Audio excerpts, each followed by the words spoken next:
Good morning everyone. ఈరోజు హిందూ అనాలిసిస్లో మనం మాట్లాడుకోబోయే మొదటి ఆర్టికల్ వచ్చేసి Supreme Court finds high court order on AP government disturbing. Very important article అండి. చాలా కాన్స్టిట్యూషనల్ ప్రొవిజన్స్ని టచ్ చేసినటువంటి ఆర్టికల్. డీటెయిల్డ్గా దీన్ని డిస్కస్ చేద్దాం. దీన్ని మనం మామూలుగా జిఎస్ పేపర్ 2లో మాట్లాడుకుంటామండి.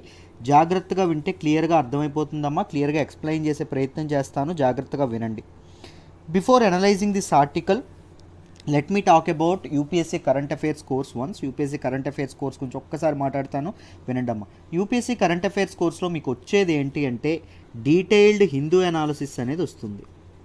మొదట డీటెయిల్డ్ హిందూ అనాలిసిస్ యొక్క పీడిఎఫ్ ఏదైతే ఉంటుందో ఫుల్ బ్యాక్గ్రౌండ్తో వెరీ డీటెయిల్డ్గా ఒక పీడిఎఫ్ ఇవ్వడం అనేది జరుగుతుంది. ఎవ్రీడే ఇస్తానండి, ఎవ్రీడే. అండ్ ఎడిటోరియల్స్ ఏవైతే ఉంటాయో ఎడిటోరియల్స్ మీకు ఇక్కడ డిస్కస్ చేయనివి పెయిడ్ వాళ్ళకి డిస్కస్ చేయడం అనేది జరుగుతుంది. దాంతోపాటు ఎంసీక్యూ సెషన్స్ ఏవైతే ఉంటాయో ఎంసీక్యూ సెషన్స్ ఉంటాయి. దాంతోపాటు మెయిన్స్ సెషన్స్ ఏవైతే ఉంటాయో మెయిన్స్ మీద డిఫరెంట్ ఆస్పెక్ట్స్ మీద, దాంతోపాటు కరెంట్ అఫైర్స్ సంబంధించినటువంటి డిఫరెంట్ క్వశ్చన్స్ ఎలా రావచ్చు, వాటిని మనం ఎలా అప్రోచ్ అవ్వాలి, ఇలాంటి వాటి మీద మెయిన్స్ సెషన్స్ అనేవి ఉంటాయి. అర్థమైందా? మీరు హిందూ అనాలిసిస్లో మీరు అన్నీ నేర్చుకుంటారండి, కాన్సెప్ట్ అనేది నేర్చుకుంటారు. కానీ యూపీఎస్సీ క్వశ్చన్ ఎలా అడుగుతుంది, దాన్ని ఎలా అప్రోచ్ అవ్వాలి, దాంతోపాటు హిందూ కాకుండా మనం చదవాల్సినవి చాలా ఉంటాయి. పిఐబి కానీ, బీబీసీ కానీ, గార్డియన్ కానీ, వీటి నుంచి ఏవైతే ఎంసీక్యూస్ ఉంటాయో వాటన్నింటినీ ఎంసీక్యూ సెషన్స్లో చెప్పడం అనేది జరుగుతుంది. మెయిన్ సెషన్ ఎలా ఉంటుంది అంటే మీ థాట్ ప్రాసెస్ని ట్రిగ్గర్ చేసే విధంగా ఉంటుందమ్మా. ఐ మీన్ అంటే ఒక బిట్వీన్ లైన్స్ ఎలా చదవాలి, మీకు న్యూస్లో వచ్చింది ఒకటి, అది ఎందుకు జరిగి ఉండొచ్చు, దానికి కారణం ఏంటి, దాన్ని ఎలా ఎనలైజ్ చేయాలి, దానికి కాన్స్టిట్యూషనల్ ప్రొవిజన్స్ ఏవైనా రిలేటెడ్గా ఉంటే వాటిని ఎలా ఇది చేయాలి, ఇవన్నీ మెయిన్ సెషన్లో డీటెయిల్డ్గా టచ్ చేయడం అనేది జరుగుతుంది. అర్థమైందా? దాంతోపాటు మనకు ఒక యాప్ ఉంది. యాప్లో ఎవ్రీడే కరెంట్ అఫైర్స్ టెస్ట్ అనేది జరుగుతుంది. సో దట్ మీరు ఆ కరెంట్ అఫైర్స్ టెస్ట్ రాసి మీరు ఎక్కడున్నారు కరెంట్ అఫైర్స్ ఈ ప్రిపరేషన్లో, మీ పొజిషన్ ఏంటి అని మీరు తెలుసుకోవచ్చు. దాంతోపాటు నా గైడెన్స్ అండ్ సపోర్ట్ ఉంటుంది, డౌట్ క్లియరెన్స్ అనేది ఉంటుంది మీకు చక్కగా. ఫీజు ఎంత సార్ అంటే కరెంట్ అఫైర్స్ కోర్స్ యొక్క ఫీజు 8,000 రూపాయలండి. 8,000 రూపాయలకి లైఫ్ టైం వ్యాలిడిటీ అందిస్తున్నాం. ఒకసారి 8,000 కడితే మీరు ఫర్ ఎవర్ మీరు ఎన్నాళ్ళు జాబ్ ప్రిపేర్ అయితే మీకు జాబ్ వచ్చేంత వరకు మీకు కరెంట్ అఫైర్స్ చెప్పడం జరుగుతుంది. ఈ 8,000 కాస్త 1వ తారీఖు నుంచి 10,000 అవ్వబోతుందమ్మా. కొత్త సంవత్సరం 2021న 10,000 చేయబోతున్నాం. సో 8,000కే జాయిన్ అవ్వండి చక్కగా. 8,000 కూడా మీరు ఒకేసారి కట్టక్కర్లేదు. మీరు నెలకి 2,000 చొప్పున 2,000 చొప్పున చక్కగా కట్టుకోవచ్చు, ప్రశాంతంగా కట్టుకోవచ్చు. మీకు చూడండి ఇన్స్టాల్మెంట్స్ ఆప్షన్స్, ఇన్ని ఇన్స్టాల్మెంట్స్ ఆప్షన్స్ ఇస్తున్నామంటే మా అకౌంటబిలిటీ, మీరు మమ్మల్ని నమ్మి జాయిన్ అవుతున్నారు, మీ నమ్మకం ఇంచు కూడా ఒమ్ము కాదు. రైట్, ఎక్కడా మీరు డిసప్పాయింట్ అవ్వరు. మీకు న్యాయం, పూర్తి న్యాయం అనేది కరెంట్ అఫైర్స్లో జరుగుతుంది. ఒకటే చెప్తాను నా స్టూడెంట్స్కి, నన్ను నమ్మి జాయిన్ అవ్వండి, మీ నమ్మకం ఒమ్ము కాదు. చూడండి detailed Hindu analysis, everyday Hindu analysis PDF, editorial discussion, దాని notes, MCQs, main session, current affairs test, ఇవి everyday, each and every day without missing a single day మీకు వస్తుంది. ఫర్ లైఫ్ టైం రావడం అనేది జరుగుతుంది. ఆలోచించండి, ఆలోచించి వైజ్ డెసిషన్ తీసుకోండి. మళ్ళీ ఫీజు అనేది పెరుగుతుంది, ఈ లోపే జాయిన్ అవ్వండి అమ్మ. You can contact this number. ఈ నెంబర్కి మీరు కాంటాక్ట్ చేసి జాయిన్ అవ్వచ్చు. ప్రశాంతి మేడం నెంబర్ అది. మేడం మాట్లాడితే ఎలా పే చేయాలి ఏంటి అని చెప్తారు. యాప్ యాక్సెస్ కూడా వన్స్ యువర్ పేమెంట్ అయిపోయిన తర్వాత యాప్ యాక్సెస్ అనేది ఇస్తారు. So that you can access all tests కానీ సెషన్స్ కానీ మీరు యాప్లో యాక్సెస్ చేసుకోవచ్చు.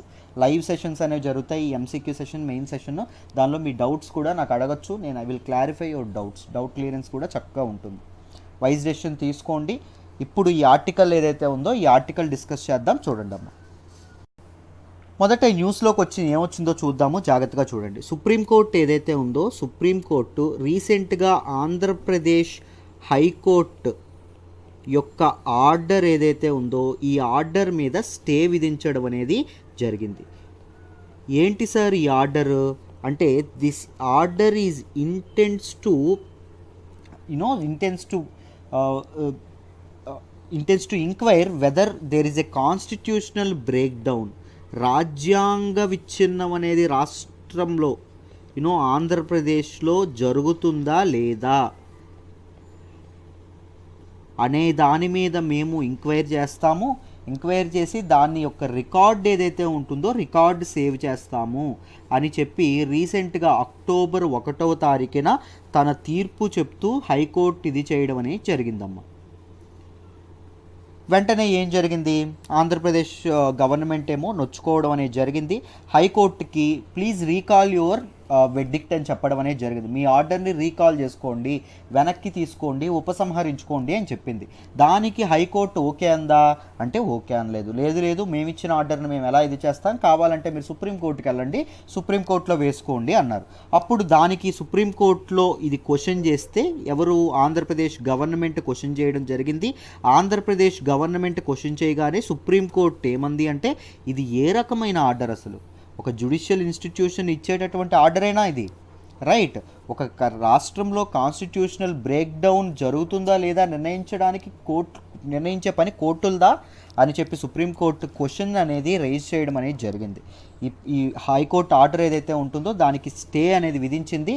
సో నిజంగా బ్రేక్ డౌన్ జరుగుతుందా లేదా ఏంటి దీని మీద పూర్తి సమీక్ష అనేది సుప్రీంకోర్టు ఆఫ్టర్ వింటర్ వెకేషన్స్, మన వింటర్ వెకేషన్ సెలవుల్లో ఉన్నారు కదా, వింటర్ వెకేషన్ అయిపోగానే మేము పూర్తిగా నిర్ణయిస్తాము అని చెప్పి సుప్రీంకోర్టు చెప్పడం అనేది జరిగిందమ్మా. అర్థమైందా? అండ్ ఈ కేసులో తీర్పు చెప్తూ సుప్రీంకోర్టు ఇంకొక ఇంపార్టెంట్ విషయం అభిప్రాయపడడం అనేది జరిగింది. ఏం చెప్పింది అంటే supreme court high court order is very disturbing అని చెప్పడం అనేది జరిగింది. అంటే చాలా ఆందోళన కలిగించేటటువంటి ఆర్డర్ హైకోర్టు రాష్ట్ర ఉన్నత న్యాయస్థానం, ఆంధ్రప్రదేశ్ రాష్ట్ర ఉన్నత న్యాయస్థానం ఏదైతే ఉంటుందో అది ఇచ్చింది అని చెప్పడం అనేది జరిగింది. వెరీ డిస్టర్బింగ్ అని చెప్పి సుప్రీంకోర్టు బెంచ్ చెప్పడం అనేది జరిగింది, రైట్? గవర్నమెంట్ తను ఏదైతే పిటిషన్ పెట్టుకుందో సుప్రీంకోర్టులో, ఆ సుప్రీంకోర్టులో ఏం చెప్పింది అంటే ఒక రాష్ట్రంలో కాన్స్టిట్యూషనల్ బ్రేక్ డౌన్ అనేది అయ్యిందా లేదా, రాజ్యాంగ విచ్ఛిన్నం అనేది జరిగిందా లేదా, కాన్స్టిట్యూషనల్ మిషనరీ ఫెయిల్ అవుతుందా లేదా అని నిర్ణయించే అధికారం west with executive. Chief executive ఎవరండి ఒక స్టేట్లో? మన కంట్రీకి చీఫ్ ఎగ్జిక్యూటివ్ ఎవరుంటారు? మీరు గమనిస్తే రాష్ట్రపతి ఉండడం అనేది జరుగుతుంది, రైట్? ఎగ్జిక్యూటివ్ హెడ్గా రాష్ట్రపతి ఉంటారు, ప్రెసిడెంట్ ఉంటారు. ఒక స్టేట్లో ఎవరుంటారు? గవర్నర్ ఉంటారు. నిజంగా కాన్స్టిట్యూషనల్ బ్రేక్ డౌన్ అనేది జరిగితే గవర్నర్ ఎవరైతే ఉంటారో గవర్నరు రాష్ట్రపతికి ఒక నివేదిక సమర్పిస్తారు. ఇలా కాన్స్టిట్యూషనల్ బ్రేక్ డౌన్ జరుగుతుందండి, రాజ్యాంగ విచ్ఛిన్నం అనేది ఆంధ్రప్రదేశ్లో జరుగుతుంది అని చెప్పి ఒక పిటిషన్ పెడతారు. అప్పుడు ప్రెసిడెంట్ రూల్, ఒకవేళ రాష్ట్రపతి యూనియన్ క్యాబినెట్తో సంప్రదించి ప్రెసిడెంట్ రూల్ ఆర్టికల్ 356 ప్రకారం ప్రెసిడెంట్ రూల్ ఇంపోజ్ చేయాలా వద్దా అని చెప్పి ఇది చేయడం అనేది జరుగుతుంది. ఇంతకీ హైకోర్టు అనేది ఎందుకు ఇది చేసింది, వాట్ ఈజ్ ద బ్యాక్గ్రౌండ్ అంటే చూడండి, హైకోర్టుకి, ఆంధ్రప్రదేశ్ హైకోర్టుకి to be precise, Andhra Pradesh high court ఏదైతే ఉంటుందో ఆంధ్రప్రదేశ్ హైకోర్టుకి చాలా వినతి పత్రాలు వచ్చాయి. ఏ విధమైనటువంటి వినతి పత్రాలంట, హెబియస్ కార్పస్ పిటిషన్స్ ఏవైతే ఉన్నాయో హెబియస్ కార్పస్ పిటిషన్స్ అనేవి రావడం అనేది జరిగిందమ్మా. ఏంటి హెబియస్ కార్పస్ అనేది నేను చెప్తాను, కంగారు పడమాకండి. సింపుల్గా ఏంటి అంటే ఆంధ్రప్రదేశ్లో పోలీసులు బలవంతంగా మమ్మల్ని నిర్బంధిస్తున్నారు, బలవంతంగా మమ్మల్ని జైల్లో పెడుతున్నారు అనే విధంగా ఆంధ్రప్రదేశ్ హైకోర్టులోని కొంతమంది ఎవరైతే అపోజిషన్ పార్టీ లీడర్స్ ఎవరైతే ఉంటారో వాళ్ళు కూడా మాకు నిరసన ఈవెన్ ప్రొటెస్ట్ చేసుకునే అవకాశం కూడా పోలీసులు కల్పించట్లేదు, అక్రమ నిర్బంధనలు అనేవి చేస్తున్నారు, అన్లాఫుల్ డిటెన్షన్ అనేది చేస్తున్నారు అని చెప్పి హెబియస్ కార్పస్ పిటిషన్ అనేది పెట్టుకోవడం అనేది జరిగింది. ఏంటి హెబియస్ కార్పస్? సింపుల్, టూకీగా టకటకా చెప్పేస్తాను, జాగ్రత్తగా వినండి. హెబియస్ కార్పస్ అంటే ఏంటి అంటే this is one of the constitutional remedy.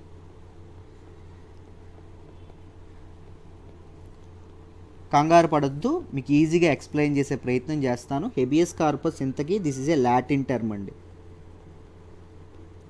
Habeas corpus అనేది ఒక లాటిన్ టర్మ్, ఓకేనా? దీని తాలూకా అంటే హెబియస్ కార్పస్ యొక్క మీనింగ్ ఏంటి అంటే you may have the body అనమ్మా.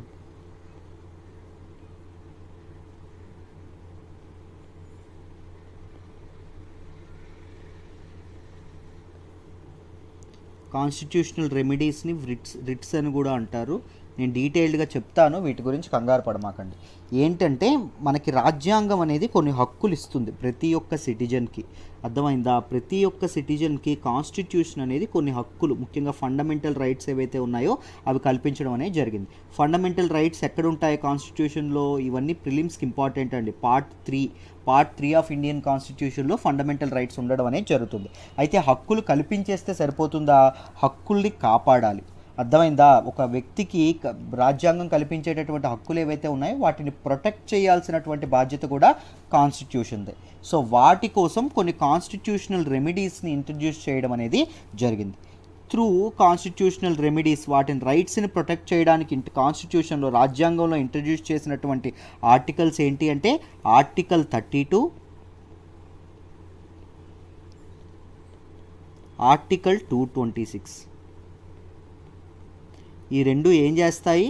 ఒక వ్యక్తి యొక్క రైట్స్ ఏవైతే ఉంటాయో రైట్స్ని కాపాడడం అనేది, ముఖ్యంగా ఫండమెంటల్ రైట్స్ ఏవైతే ఉంటాయో వాటిని కాపాడడం అనేది జరుగుతుంది. సింపుల్గా చెప్తాను చూడండి. ఆర్టికల్ 32 ఏం చేస్తుందో చెప్తాను, మీకు ఈజీగా అర్థమైపోతుంది. ఆర్టికల్ 32 ఏం చెప్తుంది అంటే it gives power to 2 people. ఒకటి ఒక ఇండివిజువల్ సిటిజన్ ఎవరైతే ఉంటారో ఆయనకు పవర్ ఇస్తుంది. దాంతోపాటు ఇట్ గివ్స్ పవర్ టు సుప్రీంకోర్టుకి పవర్ ఇవ్వడం అనేది జరుగుతుంది. ఏం పవర్స్ ఇస్తుందో చూద్దాము. ఆర్టికల్ 32 ప్రకారం ఇండివిజువల్కి ఇచ్చేటటువంటి రైట్ ఏంటి, ఇండివిజువల్కి ఇచ్చేటటువంటి హక్కు ఏంటి, ప్రొవిజన్ ఏంటి, కల్పించేటటువంటి ప్రొవిజన్ ఏంటంటే ఒక వ్యక్తి బలవంతంగా నిర్బంధానికి గురయ్యాడు అనుకోండి, అన్లాఫుల్ డిటెన్షన్కి గురయ్యాడు అనుకోండి, అప్పుడు అతని తాలూకా రిలేటివ్స్ కానీ, అతని తాలూకా ఫ్రెండ్స్ కానీ, అతని తాలూకా ఫ్యామిలీ మెంబర్స్ కానీ ఏం చేయొచ్చు? నేరుగా ఎవరిని సంప్రదించకుండా సుప్రీంకోర్టుకి వెళ్ళిపోవచ్చు. సుప్రీంకోర్టుకి వెళ్ళి habeas corpus, I want the body.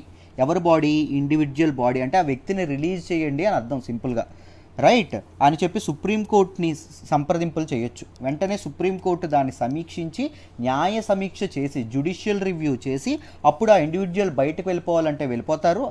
Supreme court నిర్ణయిస్తుంది తను విడుదల చేయాలా లేకపోతే డిటెన్షన్లో ఉంచాలా అని, రైట్. సో ఇండివిజువల్కి ఏం హక్కు ఇచ్చింది? డైరెక్ట్గా సుప్రీంకోర్టుని, ఒకవేళ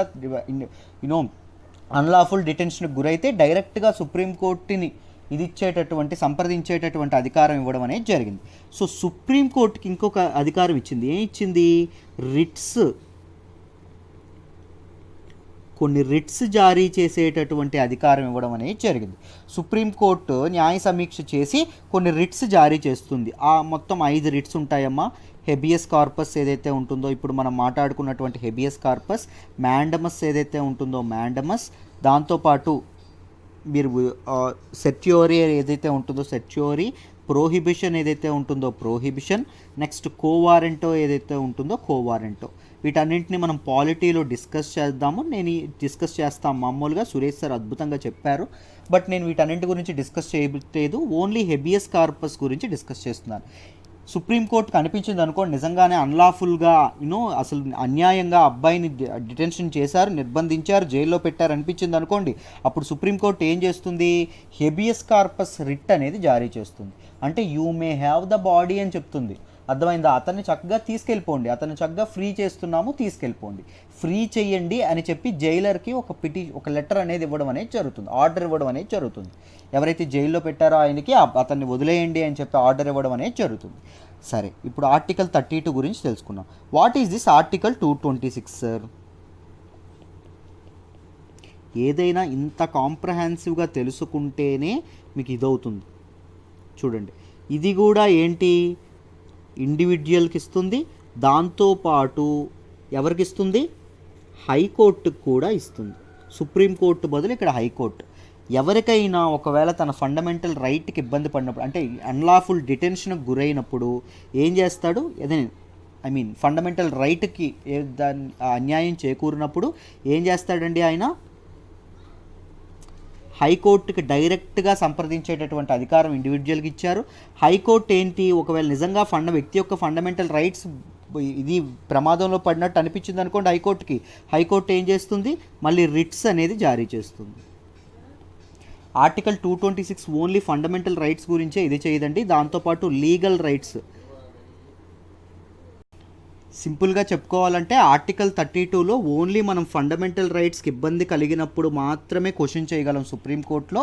కానీ హైకోర్టులో ఫండమెంటల్ రైట్స్తో పాటు ఎనీ లీగల్ రైట్స్, ఏవైనా లీగల్ రైట్స్కి మనకి ఇబ్బంది పడినా, మనకి ఏవైనా చిన్న కోర్టులు ఏవైనా తప్పుడు నిర్ణయాలు ఇచ్చినా, ఏం జరిగినా మనం హైకోర్టుకి వెళ్ళి మనం ఇది చేయొచ్చు. అర్థమైందా? హైకోర్టులో మనం వేసుకోవచ్చు. ఆర్టికల్ 226కి ఆ స్పెషల్ పవర్స్ అనేవి ఇచ్చింది కాన్స్టిట్యూషన్. అర్థమైందా? సో హైకోర్టు అనేది నిర్ణయించి ఏం చేస్తుంది, రిట్స్ జారీ చేయడం అనేది జరుగుతుంది.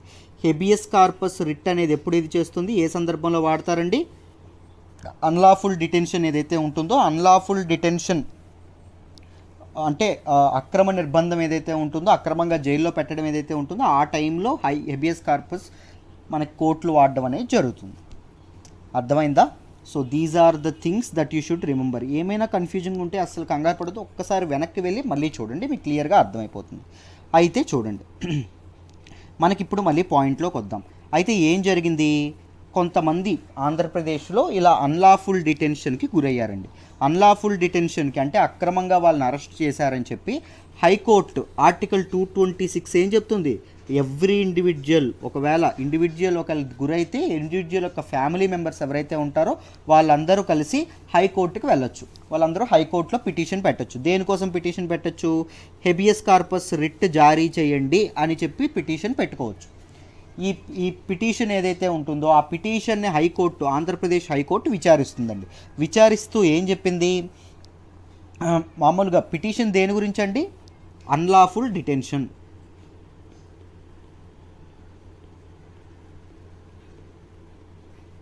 కదా, అన్లాఫుల్ డిటెన్షన్, నిజంగా డిటెన్షన్ అంటే నిజంగా నిర్బంధించడం కరెక్టా కాదా, లా అండ్ ఆర్డర్తో ఏమైనా తప్పు ఉందా అని చెప్పి ఆ విధమైనటువంటి నిర్ణయం ఇవ్వకుండా ఎక్స్ట్రా కొద్దిగా వైడర్ పెర్స్పెక్టివ్లో ఒక ఘాటు వ్యాఖ్యలు చేసింది. ఏంటండి ఆ వ్యాఖ్యలు, దేని గురించి మాట్లాడింది, కాన్స్టిట్యూషనల్ బ్రేక్ డౌన్ అవుతుందా లేదా అనేటటువంటి విపరీతమైనటువంటి వ్యాఖ్యలు చేసింది. కాస్త ఘాటు పదాలు వాడింది. కాన్స్టిట్యూషనల్ బ్రేక్ డౌన్ అవుతుందా లేదా ఆంధ్రప్రదేశ్లో అనే విషయాన్ని మేము ఎంక్వైరీ చేస్తాము, ఎంక్వైరీ చేసి నిర్ణయిస్తాము, మా తీర్పుని రికార్డు చేస్తాము అని చెప్పడం అనేది జరిగింది. ఇంతకీ కాన్స్టిట్యూషనల్ బ్రేక్ డౌన్ అంటే ఏంటి అండి, రాజ్యాంగ విచ్ఛిన్నం అంటే ఏంటి? ఇంతకీ మనం ఈజీగా పదం వాడేసాం. అంటే simple, if there is a conflict, అభిప్రాయ భేదాలు కానీ ఏవైనా, దేనికి కాన్ఫ్లిక్ట్ అంటే అని చెప్తున్నారు చూడండి. మనకి గవర్నమెంట్ ఫంక్షనింగ్ ఏదైతే ఉంటుందో, గవర్నమెంట్ ఫంక్షనింగ్కి కాన్స్టిట్యూషన్కి మామూలుగా గవర్నెన్స్ అనేది ఎలా అవ్వాలి, మన తాలూకా రాజ్యాంగబద్ధంగా అవ్వాలి. రాజ్యాంగం ఏ విధంగా సూచిస్తే అలా గవర్నమెంట్ నడుచుకోవాలి, స్టేట్ నడుచుకోవాలి. అలా కాకుండా ఏదైనా గవర్నమెంట్ ఇన్స్టిట్యూషన్ కానీ, ఏదైనా గవర్నమెంట్ పార్ట్ కానీ ఏమైనా కాన్స్టిట్యూషన్కి విరుద్ధంగా ఏమైనా పనులు చేసిందనుకోండి, దాన్ని ఏమంటామో అప్పుడు ఒక కాన్ఫ్లిక్ట్ ఏర్పడుతుంది. దేనికి, గవర్నమెంట్ ఫంక్షనింగ్కి, దాంతోపాటు కాన్స్టిట్యూషన్కి, రాజ్యాంగానికి. ఈ కాన్ఫ్లిక్ట్ ఎప్పుడైతే ఏర్పడుతుందో దాన్ని కాన్స్టిట్యూషనల్ బ్రేక్ డౌన్ అంటాం. కాన్స్టిట్యూషనల్ బ్రేక్ డౌన్ ఏ ఆర్టికల్ డిఫైన్ చేసింది సార్ అంటే ఆర్టికల్ 356 డిఫైన్ చేయడం అనేది జరిగింది. ఆర్టికల్ అధికరణ 356. దీనిలో ఏం చెప్తారు అంటే, ఒకవేళ ఏదైనా స్టేట్లోని, ఏదైనా రాష్ట్రంలోని కాన్స్టిట్యూషనల్ బ్రేక్ డౌన్ జరిగితే, గవర్నర్ ఎవరైతే ఉంటారో, గవర్నర్, ఆ రాష్ట్ర గవర్నర్ ఎవరైతే ఉంటారో గవర్నర్, రాష్ట్రపతి ఎవరైతే ఉంటారో ప్రెసిడెంట్ ఎవరైతే ఉంటారో ప్రెసిడెంట్కి నివేదిక సమర్పిస్తున్నాడు. మా రాష్ట్రంలో ఇలా కాన్స్టిట్యూషనల్ బ్రేక్ డౌన్ అనేది జరుగుతుంది, కాన్స్టిట్యూషనల్ మిషనరీ అనేది ఫెయిల్ అవుతుంది అని చెప్తారు. అప్పుడు ప్రెసిడెంట్ ఏం చేస్తారు, తిన్నగా వెళ్ళి యూనియన్ క్యాబినెట్ యొక్క సలహా తీసుకుంటారు. యూనియన్ క్యాబినెట్ అనేది నిర్ణయిస్తుంది ఆ రాష్ట్రంలో ఇది చెయ్యొచ్చా లేదా అని చెప్పి. ఏది అంటే ప్రెసిడెంట్ రూల్ ఏదైతే ఉంటుందో, రాష్ట్రపతి పాలన విధించొచ్చా లేదా అని చెప్పి యూనియన్ క్యాబినెట్ నిర్ణయంతో ప్రెసిడెంట్ రూల్ అనేదాన్ని ఒక కాన్స్టిట్యూషన్, ఒక రాష్ట్రంలో ఆ స్టేట్ గవర్నమెంట్ని సస్పెండ్ చేసి ఆ రాష్ట్రంలో ప్రెసిడెంట్ రూల్ విధించడం అనేది జరుగుతుంది. ఇది కదా ప్రాసెస్. సో ఎవరి దగ్గర ఉంది, ఒక స్టేట్లో కాన్స్టిట్యూషనల్ బ్రేక్డౌన్ అవుతుందా లేదా అనేది నిర్ణయించే అధికారము, దాంతోపాటు ఒకవేళ అయితే ప్రెసిడెంట్ రూల్ నిర్ణయించే అధికారం ఎవరి చేతిలో ఉంది? గవర్నర్, ఎగ్జిక్యూటివ్ కిందకు వస్తారు. గవర్నర్, ప్రెసిడెంట్ ఎగ్జిక్యూటివ్ కింద రావడం అనేది జరుగుతుంది. సో వీళ్ళ కింద ఉంటుంది యూనియన్ క్యాబినెట్ ఎగ్జిక్యూటివ్. అర్థమైందా? ఎగ్జిక్యూటివ్ కింద ఉంటుంది. ఏంటి ఎగ్జిక్యూటివ్ అని డౌట్ వస్తుందా? ఏం లేదు, కాసేపు అయ్యాక ఎక్స్ప్లెయిన్ చేస్తాను వాటి గురించి కూడా, ఏం కంగారు పడద్దు. సో గవర్నర్కి ప్రెసిడెంట్కి, గవర్నర్ ఏం చేస్తారు? ప్రెసిడెంట్ నివేదిక సమర్పిస్తే ప్రెసిడెంట్ యూనియన్ క్యాబినెట్తో సంప్రదింపులు జరిపి అప్పుడు ప్రెసిడెంట్ రూల్ విధించడం అనేది జరుగుతుంది. But neither A court Nar any legislature can talk about this president rule కానీ కాన్స్టిట్యూషనల్ బ్రేక్డౌన్ గురించి కానీ మాట్లాడే అధికారం మిగిలిన వాళ్ళకైతే అసలు లేదు. బట్ ఎందుకు మరి ఇది చేసింది? హైకోర్టు ఈ విధమైనటువంటి తీర్పు ఇచ్చింది. మీరు జాగ్రత్తగా గమనిస్తే కేఆర్ సింగ్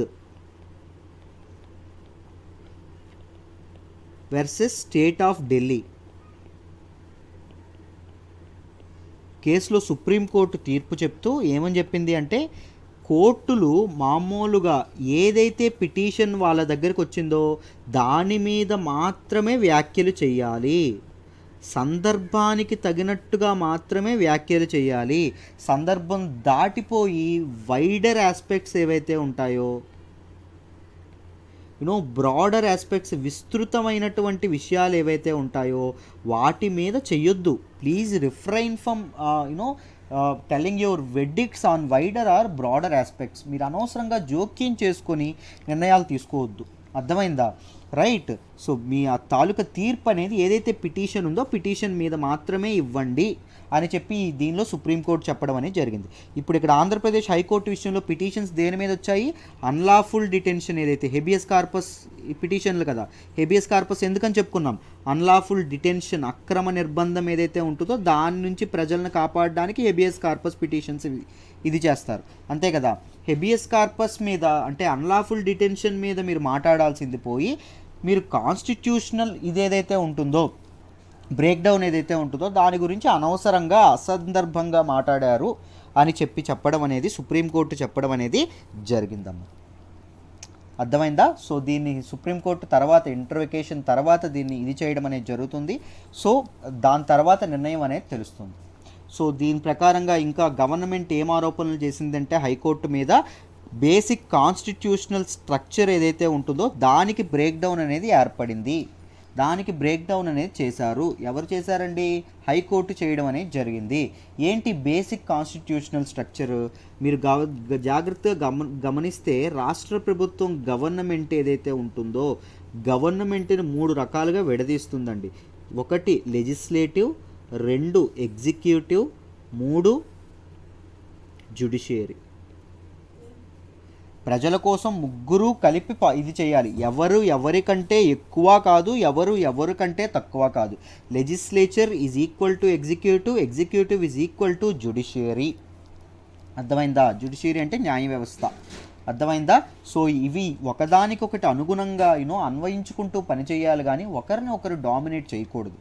అసలు కాన్స్టిట్యూషనల్ బ్రేక్డౌన్ అవుతుందా లేకపోతే ఆ రాష్ట్రంలో కాన్స్టిట్యూషనల్ ప్రెసిడెంట్ రూల్ అవసరమా నిర్ణయించే ఇది ఎవరిదని చెప్పుకున్నాం? ఎగ్జిక్యూటివ్. గవర్నర్ది అండ్ ప్రెసిడెంట్ పని అని చెప్పుకున్నాం కదా. మరి జ్యుడిషియల్ ఇంటర్వెన్షన్ ఎందుకు వచ్చింది దీనిలోకి?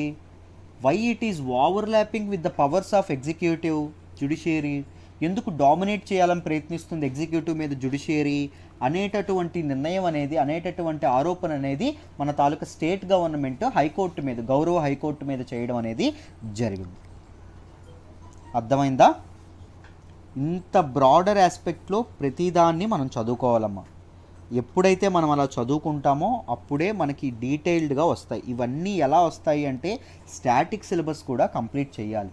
మీరు స్టాటిక్ సిలబస్ కూడా కంప్లీట్ చేస్తూ ఉంటే వీటి మీద మీకు అనర్గళంగా ఇప్పుడు ఏకదాటిగా మీరు మాట్లాడేటటువంటి మీకు ఆ నాలెడ్జ్ లెవెల్స్ అనేవి మీకు బిల్డ్ అవుతాయి, ఆ మెచ్యూరిటీ లెవెల్స్ అనేవి బిల్డ్ అవుతాయి.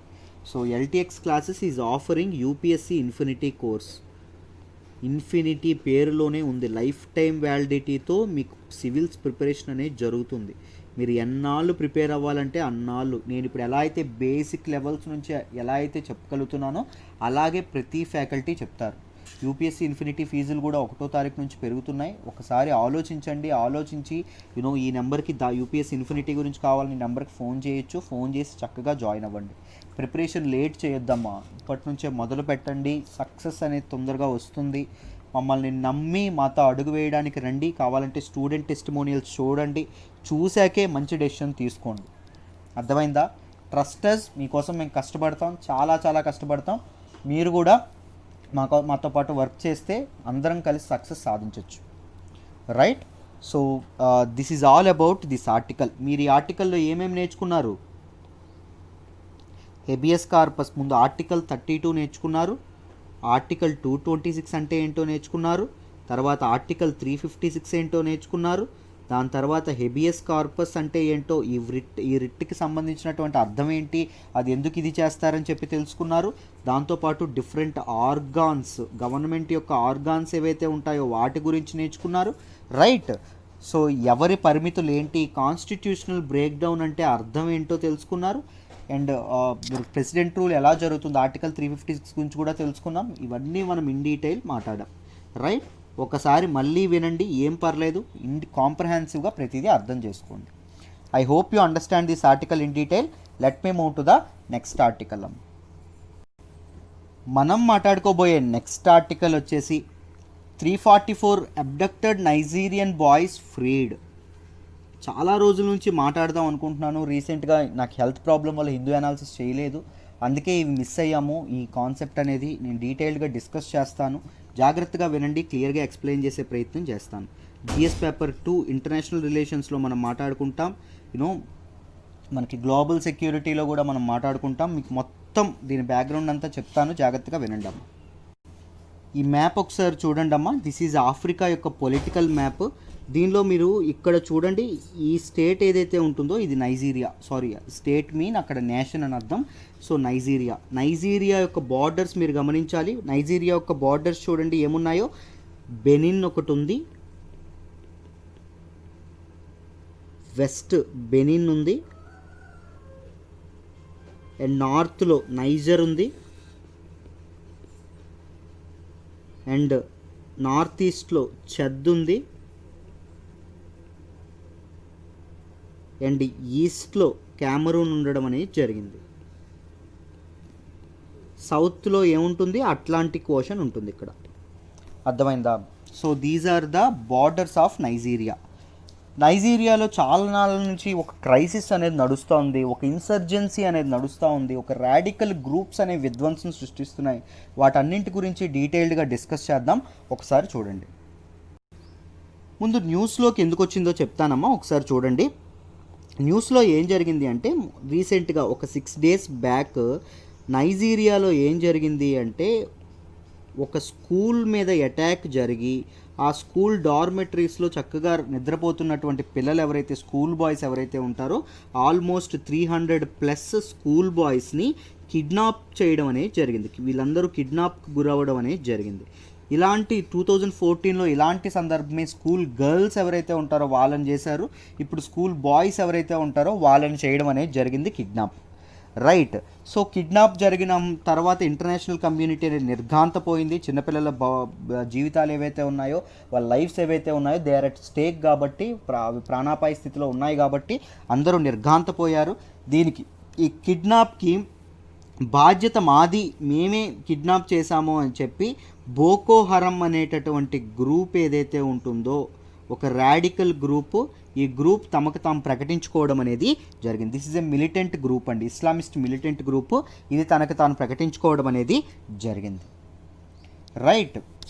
బట్ గవర్నమెంట్ అఫీషియల్స్తో కొన్ని ఇదేవైతే ఉన్నాయో ఇవి జరిగి కొంతమంది స్టూడెంట్స్, చాలా వరకు స్టూడెంట్స్ని వాళ్ళు విడిచిపెట్టడం అనేది జరిగింది. Now those students are safe and they are with governor's office in Katsina అనేటటువంటి ప్రాంతంలో గవర్నమెంట్ ఆఫీస్ ఏదైతే ఉందో అక్కడ పిల్లలందరూ సురక్షితంగా ఉన్నారు.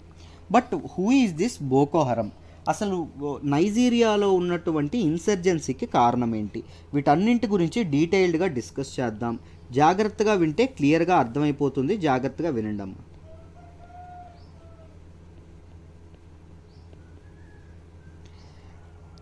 రైట్? అయితే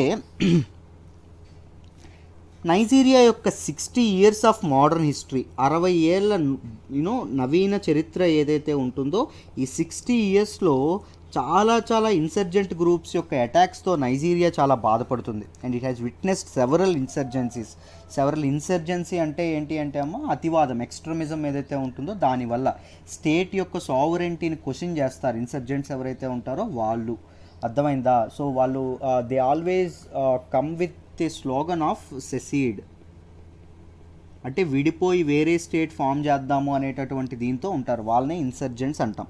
అర్థమైందా? సో ఇన్సర్జెంట్ గ్రూప్ ఎవరైతే ఉంటారో వీళ్ళతో చాలా ప్రాబ్లం నైజీరియా అనేది ఫేస్ చేస్తుంది. బట్ మామూలుగా ఇన్సర్జెన్సీ అనేది 60 ఏళ్ళు ఒక ఎత్తు అయితే, గత 10 ఏళ్ళుగా ఇన్సర్జెన్సీ అనేది వేరే స్థాయికి, తారాస్థాయికి వెళ్ళడం అనేది జరిగింది. ఎలా జరిగింది? ఈ ఇన్సర్జెన్సీని ఇంకా ఇది పెట్టింది, ఇంక్రీజ్ చేసింది, ఇంటెన్సిఫై చేసింది ఎవరు అంటే very important militant group బోకో Haram అనేటటువంటి గ్రూప్ ఎప్పుడైతే 2009లో ఎస్టాబ్లిష్ అయిందో దాని తర్వాత నైజీరియాలో ఇన్సర్జెన్సీ అనేది చాలా ఇంటెన్సిఫై అవ్వడం అనేది జరిగింది.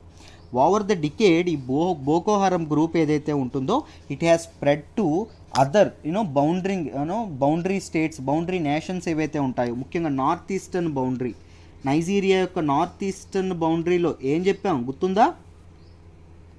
చాద్ ఉంటుంది, క్యామరూన్ ఉంటుంది, నైజర్ ఉంటుంది. గుర్తుందా? అఫ్ కోర్స్ నైజర్ ఎక్కడ ఉంటుంది, దాని కింద చాద్ ఉంటుంది, దాని కింద క్యామరూన్ ఉంటుంది. మీరు ఇందాక మ్యాప్లో నేను చూపించాను మీకు, ఒకసారి మళ్ళీ వెనక్కి వెళ్ళి ఒకసారి మ్యాప్ చూడండి, మీకు ఒకసారి కనిపిస్తుంది. రైట్, ఈ నార్త్ ఈస్టర్న్ కంట్రీస్ ఏవైతే ఉంటాయో అక్కడ నుంచి వీళ్ళు ఎక్కువగా ఆపరేట్ చేయడం అనేది జరుగుతుంది. అసలు ఏంటి బోకో హరం గ్రూప్ అంటే ఏంటి చూద్దాం. ఇన్ 2000లో బోకో హరం అనేటటువంటి ఒక group, this is a small Sunni is a sect in Islam అండి. ఇస్లాంలో ఒక సెక్ట్, సున్నీ ఇస్లామిక్ సెక్ట్ అండి, ఇది ఒక ఇస్లామిక్ గ్రూప్. అర్థమైందా? And they what these people want అంటే వీళ్ళు ఏమనుకుంటున్నారు అంటే నైజీరియా మీద western education, western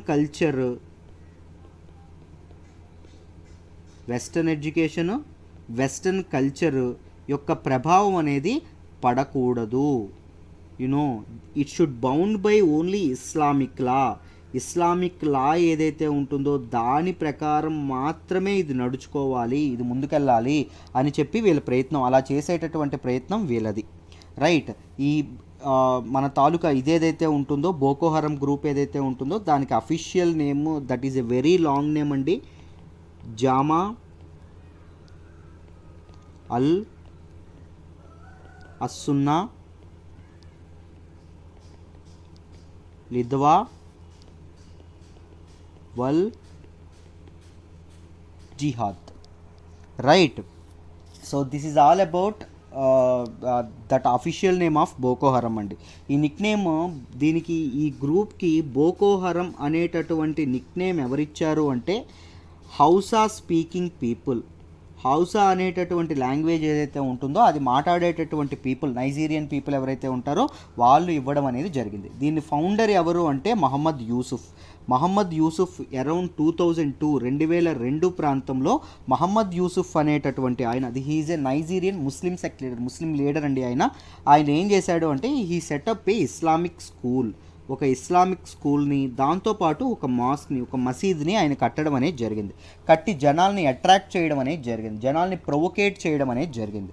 first in the initial stages మన తాలూకా మహమ్మద్ యూసుఫ్ ఎవరైతే ఉన్నారో, మహమ్మద్ యూసుఫ్ మొదట దేని మీద మాట్లాడేవారంటే కరప్షన్కి ఎగనెస్ట్గా మాట్లాడేవారు, అవినీతి ఎగనెస్ట్గా మాట్లాడేవారు. దాంతోపాటు పోలీస్ వైలెన్స్ ఏవైతే ఉంటుందో, పోలీసుల యొక్క ఆకృత్యాలు ఏవైతే ఉంటాయో వాటికి ఎగనెస్ట్గా గలమెత్తడం అనేది జరిగింది. సో పీపుల్ అందరూ ఇతని తాలూకా రెవల్యూషనరీ థింగ్ ఏదైతే ఉంటుందో దానికి అట్రాక్ట్ అవ్వడం అనేది జరిగింది. Nigeria is a democratic nation అండి. మనకి డిఫరెంట్ స్టేట్ ఐడియల్స్ అనేవి ఉంటాయి, ఐడియాలజీస్ అనేవి ఉంటాయి. కొంతమంది డెమోక్రసీ ఫాలో అవుతారు, కొంతమంది మొనార్కీ ఫాలో అవుతారు, కొంతమంది అథారిటేరియన్ గవర్నమెంట్ని ఫాలో అవుతారు, కొంతమంది ఫ్యాసిజంని ఫాలో అవుతారు. ఇలా డిఫరెంట్గా ఉంటాయి. మీ అందరికి గమనిస్తే మనకి డెమోక్రసీ అనేది ఏం స్వతంత్రం ఇస్తుంది? డెమోక్రసీ అనేది రైట్ టు ప్రొటెస్ట్, క్వశ్చన్ చేసేటటువంటి రైట్, హక్కుని ప్రజలకు కల్పించడం అనేది జరుగుతుంది.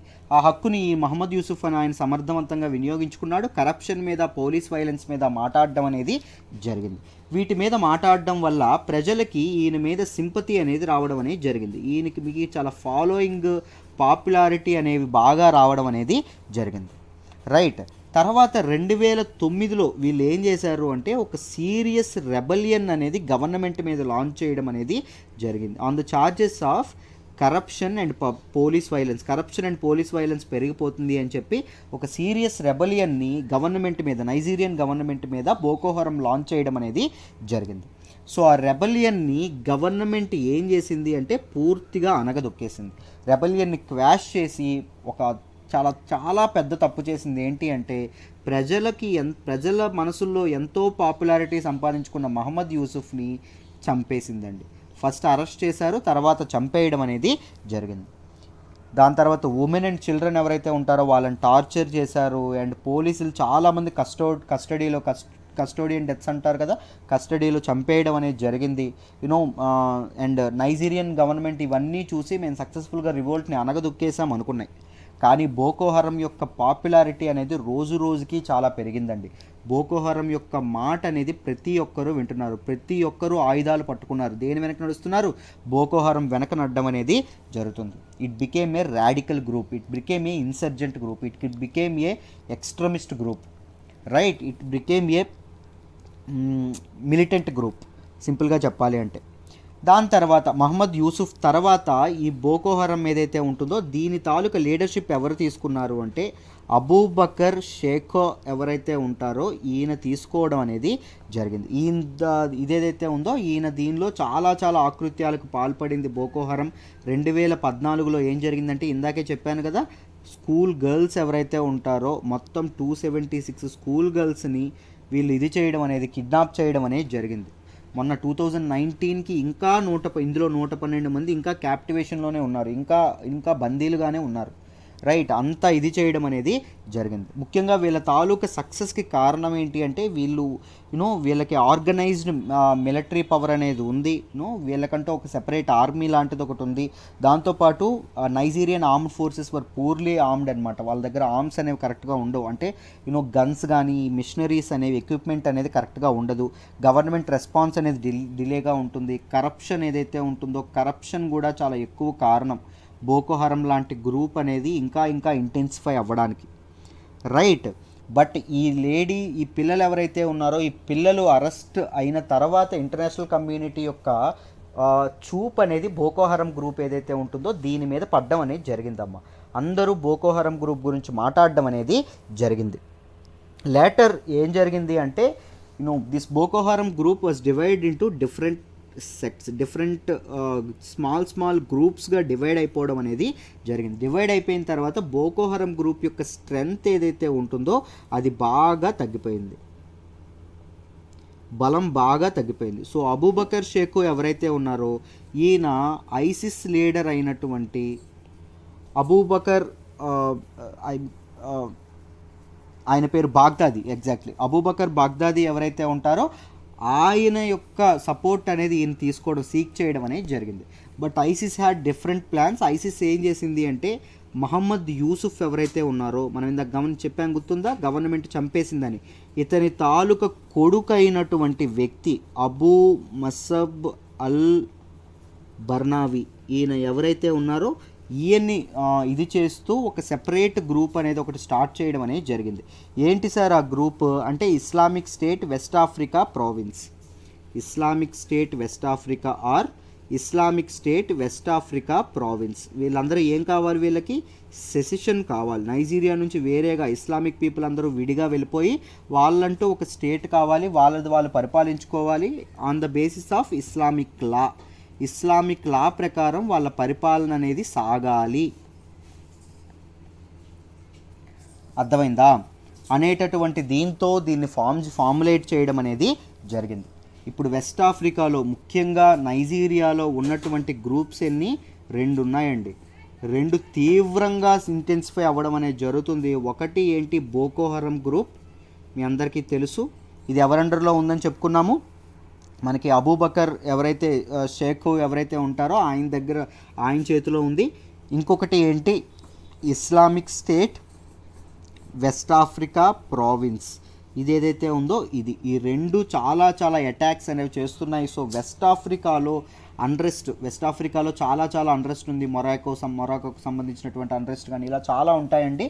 బట్ ఎక్కువ కారణం దీస్ టూ థింగ్స్ అండి. ఈ టూ ఆర్గనైజేషన్స్, మిలిటెంట్ గ్రూప్స్ ఏవైతే ఉన్నాయో వీటి వల్ల ఆ ప్రదేశంలో అశాంతి కానీ, ప్రజలందరూ దుఃఖంతో ఉండడానికి కానీ ఈ టూ మిలిటెంట్ గ్రూప్స్ కారణం అవ్వడం అనేది జరుగుతుంది. రైట్. ఈ టెర్రరిజం అనేది ఏదైతే ఉంటుందో అది ప్రపంచాన్ని వణికేస్తున్నటువంటి ఒక పెనుభూతం అండి. అర్థమైందా? సో ముఖ్యంగా మతం పేరుతో టెర్రరిజం ఏదైతే చేస్తున్నారో అది క్షమించరాని నేరం. Because every religion preaches peace, శాంతిని ప్రీచ్ చేస్తూనే ఉంటుంది ప్రతి ఒక్క మతం కూడా. కానీ వీళ్ళు మతం పేరుతో ఏవైతే ఇలాంటి ఆకృత్యాలకు పాల్పడుతున్నారో అవి క్షమించరాని నేరం. Right. So this is all about Nigerian insurgency. మీకు నైజీరియన్ ఇన్సర్జెన్సీ గురించి కంప్లీట్గా అర్థమైందని అనుకుంటున్నాను. ఎందుకు అటాక్స్ జరుగుతున్నాయి, వీళ్ళ తాలూకా లక్ష్యం ఏంటి, why they are doing this thing, ముఖ్యంగా ఏంటి, ఇస్లామిక్ లాతో ఒక ఇస్లామిక్ స్టేట్ స్థాపన అనేది వాళ్ళ లక్ష్యం. అర్థమైందా? రైట్. సో దిస్ ఈజ్, నేనే ఇంటర్నేషనల్ రిలేషన్స్ చెప్తానండి. కొత్త బ్యాచ్ 23rd నుంచి స్టార్ట్ అవుతుంది. 23వ తారీఖు నుంచి ఇంటర్నేషనల్ రిలేషన్స్ కొత్త బ్యాచ్. ఒక్క నిమిషం అమ్మ, ఇక్కడ ఒక్కసారి చెప్పేస్తాను చూడండి. మీకు 21st నుంచి అంటే సోమవారం నుంచి మీకు ఏం మొదలవుతుంది అంటే మోడర్న్ హిస్టరీ మొదలవుతుంది. మోడర్న్ హిస్టరీ నేనే చక్కగా ఇన్ ఏ కాంప్రహెన్సివ్ మేనర్ నేను లోతుగా చెప్తాను, కథల రూపంలో చెప్తాను. ఒకసారి నా హిస్టరీ శాంపుల్ వీడియోస్ ఉంటాయి యూపీఎస్సీ, నేనే చెప్పాను, ఒక్కసారి చూడండి మీకు అర్థమవుతుంది. మోడర్న్ హిస్టరీ ఫీ ఎంత అంటే కేవలం 3,000 రూపాయలమ్మ. 3,000 రూపాయలకి లైఫ్ టైం వ్యాలిడిటీ ఇస్తున్నాం. ఆలోచించండి, లైఫ్ టైం వ్యాలిడిటీ 3,000 రూపాయలకు మాత్రమే. మోడర్న్ హిస్టరీ కంప్లీట్గా మీరు నేర్చుకోవచ్చు, ద బెస్ట్. అండ్ 23వ తారీఖు నుంచి, ఇది కూడా నేనే చెప్తున్నాను, నా టీచింగ్ స్టైల్ నచ్చినట్టయితే ఇంటర్నేషనల్ రిలేషన్స్ ఐఆర్ చెప్పబోతున్నానండి. ఐఆర్ స్టార్ట్ చేయబోతున్నాను. చాలా కాంప్రహెన్సివ్ మేనర్లో జిఎస్ పేపర్ 2లో మీకు మ్యాక్సిమం స్కోరింగ్ వచ్చేటట్టు చెప్తాను. రైట్. ఐఆర్ అనేది ఇది కేవలం ఎంత అంటే 7,000 రూపాయలు మాత్రమే.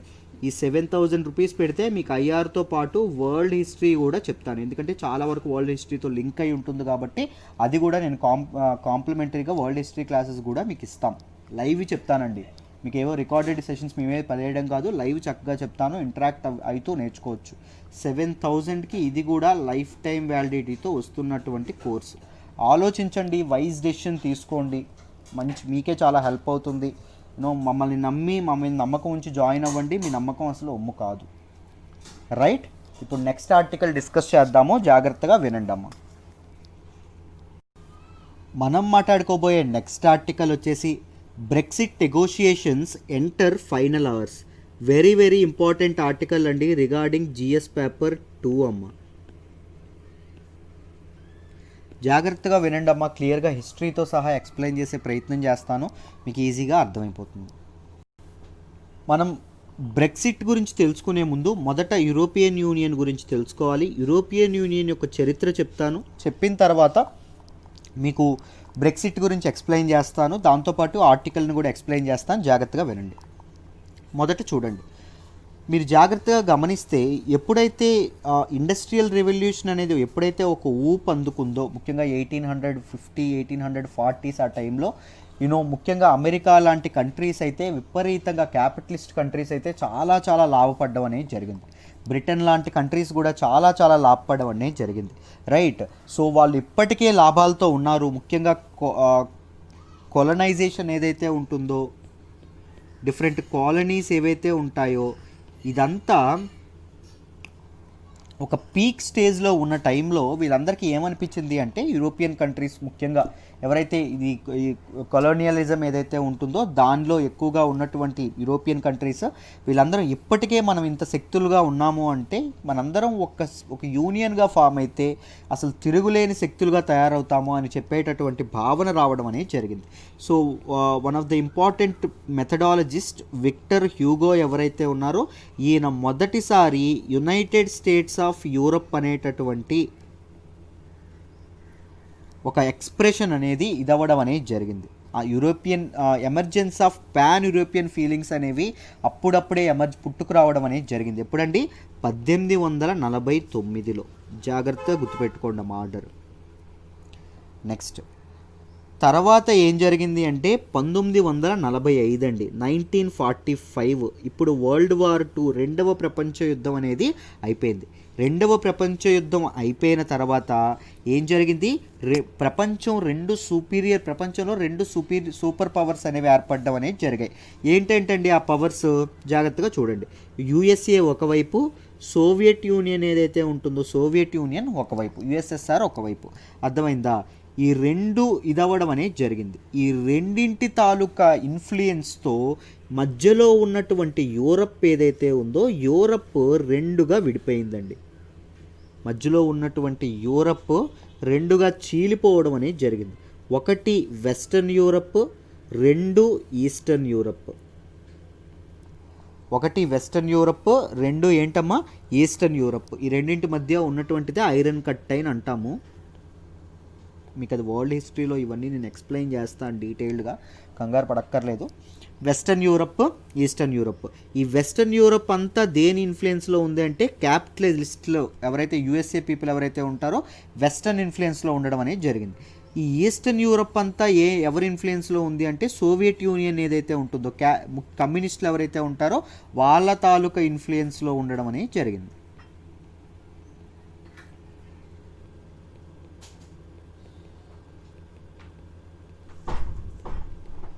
ఈ టైంలోనే ఎప్పుడెప్పుడైతే కోల్డ్ వార్ అనేది మొదలైందో, ఎవరెవరికంటే కోల్డ్ వార్? యూఎస్ఏకి, సోవియట్ యూనియన్కి, యుఎస్ఎస్ఆర్కి మధ్య కోల్డ్ వార్ అనేది ఎప్పుడే వరల్డ్ వార్ II అయిపోయిన తర్వాత ఎప్పుడైతే మొదలైందో ఆ టైంలో మన తాలూకా వెస్టర్న్ కంట్రీస్ ఏవైతే ఉన్నాయో, వెస్టర్న్ యూరప్ కంట్రీస్ ఏవైతే ఉన్నాయో వీటికి మనం కొయిలేషన్ అవ్వాలి, మనం కలిసి ముందుకెళ్లాల్సినటువంటి అవసరం ఏర్పడింది అనేటటువంటి భావన అనేది జరిగింది. సో అప్పుడు two important powers of western Europe అయినటువంటి ఫ్రాన్స్ అండ్ జర్మనీ, ఈ రెండు కలిపి ఒక ఫ్రీ ట్రేడ్ అగ్రిమెంట్, ముఖ్యంగా స్టీల్ ఏదైతే ఉంటుందో కోల్ అండ్ స్టీల్ ఏదైతే ఉంటుందో దాని ట్రేడింగ్కి ఒక ఫ్రీ ట్రేడ్ అగ్రిమెంట్ అనేది చేసుకోవడం అనేది జరిగింది. ఎప్పుడండి అంటే 1950లో. ఈ అగ్రిమెంట్ చేసుకుంటూ ఆగారా అంటే లేదు, మా ఇద్దరమే ఉండాలనుకోలేదు, మా ఇద్దరితో పాటు ఎవరైనా యాడ్ అవ్వండి, ఏం పర్లేదు అని చెప్పి డోర్ ఓపెన్గా పెట్టారు. సో 1951లో 1951లో ఏం జరిగింది? ట్రీటీ ఆఫ్ ప్యారిస్ జరిగిందమ్మా. ట్రీటీ ఆఫ్ ప్యారిస్లో భాగంగా ఇంకొక 6 కంట్రీస్ వీటికి ఎంటర్ అవ్వడం అనేది, వీటికి జాయిన్ అవ్వడం అనేది జరిగింది. ఇవన్నీ కలిపి ట్రీటీ ఆఫ్ ప్యారిస్, దీనిలో ఏం స్టార్ట్ అయిందండి? Creation of European coal and steel community, ఈసీఎస్సి ఏదైతే ఉంటుందో అది ఎప్పుడండి? 1951లో స్టార్ట్ అయింది. అర్థమైందా? ఇప్పుడు మళ్ళీ చూడండి, ఇప్పుడు 1950లో ఏమైందో తెలుసుకున్నాం. ఇప్పుడు 1957 1957లో ఈసారి ట్రీటీ ఆఫ్ రోమ్ జరిగిందండి. ట్రీటీ ఆఫ్ రోమ్లో భాగంగా ఏం చేశారు? ఎవరైతే ఈసీఎస్సి మెంబర్స్ ఎవరైతే ఉన్నారో వీళ్ళందరూ కలిసి ఒక కామన్ యూరోపియన్ ఎకనామిక్ మార్కెట్ అనేది సృష్టిద్దాము, ఒక కామన్ అండ్ సింగిల్ మార్కెట్ అనేది సృష్టిస్తాము. అంటే ఎటువంటి టారిఫ్స్ లేకుండా ఎవరు ఎక్కడికైనా గూడ్స్ పంపించుకోవచ్చు, ఎవరు ఎక్కడికైనా గూడ్స్ అమ్ముకోవచ్చు, చక్కగా ప్రొడ్యూస్ చేసుకోవచ్చు. ఒక కామన్ మన ఎకనామిక్ కమ్యూనిటీ అనేది సృష్టిద్దామని చెప్పి ఈఈసీని వీళ్ళు ఇది చేయడం అనేది జరిగింది. అర్థమైందా? దాని తర్వాత ఏమైంది అంటే 1993 అండి, 1993. ఇప్పుడు ఏం జరిగింది అంటే మాస్ట్రిచ్ ట్రీటీ ఏదైతే ఉంటుందో మాస్ట్రిచ్ ట్రీటీ జరగడం అనేది జరిగింది. ఈ మాస్ట్రిచ్ ట్రీటీలో భాగంగా ఏం జరిగింది? యూరోపియన్ యూనియన్ ఫామ్ అవ్వడం అనేది జరిగిందమ్మా. క్రియేషన్ ఆఫ్ యూరోపియన్ యూనియన్ అనేది ఫామ్ అవ్వడం అనేది జరిగింది. అర్థమైందా? ఫార్మల్లీ ఎస్టాబ్లిష్ అవ్వడం అనేది జరిగింది విత్ సింగిల్ కరెన్సీ. కొన్ని కంట్రీస్, ఆ 19 కంట్రీస్ వరకు యాక్సెప్ట్ చేసినాయి, అందరికీ యూరో అనేది ఒక కరెన్సీగా ఉండాలి అని చెప్పి మిగిలినవి యాక్సెప్ట్ చేయలేదు. అర్థమైందా? సో ఫ్యూచర్ కరెన్సీ ఏదైతే ఉంటుందో దానికి క్లియర్ రూల్స్తో 1993లో మనకి మాస్ట్రిక్ట్ ట్రీటీ ఏదైతే ఉంటుందో అది అవ్వడం అనేది జరిగింది. నెక్స్ట్ ఏం జరిగింది, 2002లో యూరోని ఇంట్రడ్యూస్ చేశారండి. యూరో ఆ మిగిలిన కంట్రీస్ యొక్క బ్యాంక్ నోట్స్ అండ్ కాయిన్స్ని రిప్లేస్ చేస్తూ యూరో రావడం అనేది జరిగింది. తర్వాత ఏం జరిగింది, 2009లో లిస్బన్ ట్రీటీ ఏదైతే ఉంటుందో అది జరిగింది. ఈ లిస్బన్ ట్రీటీ ఏదైతే ఉంటుందో దానిలో భాగంగా ఏం చేశారు, ఇక్కడ చూడండి మాస్ట్రిక్ట్ ట్రీటీ అయింది చూసారు, దానికి అండ్ రోమ్ ట్రీటీ అయింది చూసారు. ఈ రెండింటికి ఇది అనేది మార్పులు చేర్పులు చేసి ఇప్పుడు ఉన్నటువంటి ప్రజెంట్ గైడ్ లైన్స్తో ఒక ఆర్గనైజ్డ్ గవర్నెన్స్తో ఒక ఆర్గనైజ్డ్ యూరోపియన్ కౌన్సిల్ వీటన్నింటినీ ఏర్పాటు చేసి, ఒక యూరోపియన్ పార్లమెంట్ కానీ వీటన్నింటినీ ఏర్పాటు చేసి ఒక ఆర్గనైజ్డ్గా ఒక స్ట్రక్చర్డ్గా కంప్లీట్గా యూరోపియన్ యూనియన్ని ఎస్టాబ్లిష్ చేయడం అనేది జరిగింది. అర్థమైందా?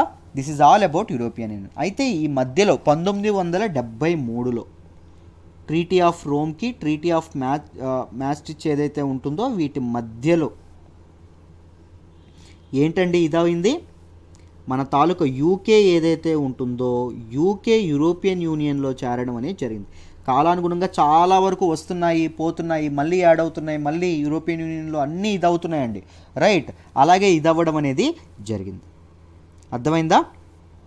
సో చూడండి, యూరోపియన్ యూనియన్ ఎప్పుడైతే ఇదైందో యూరోపియన్ యూనియన్ సింపుల్గా ఏం చేస్తుంది అంటే ఒక కామన్ సింగిల్ మార్కెట్ అనేది సృష్టిస్తుంది.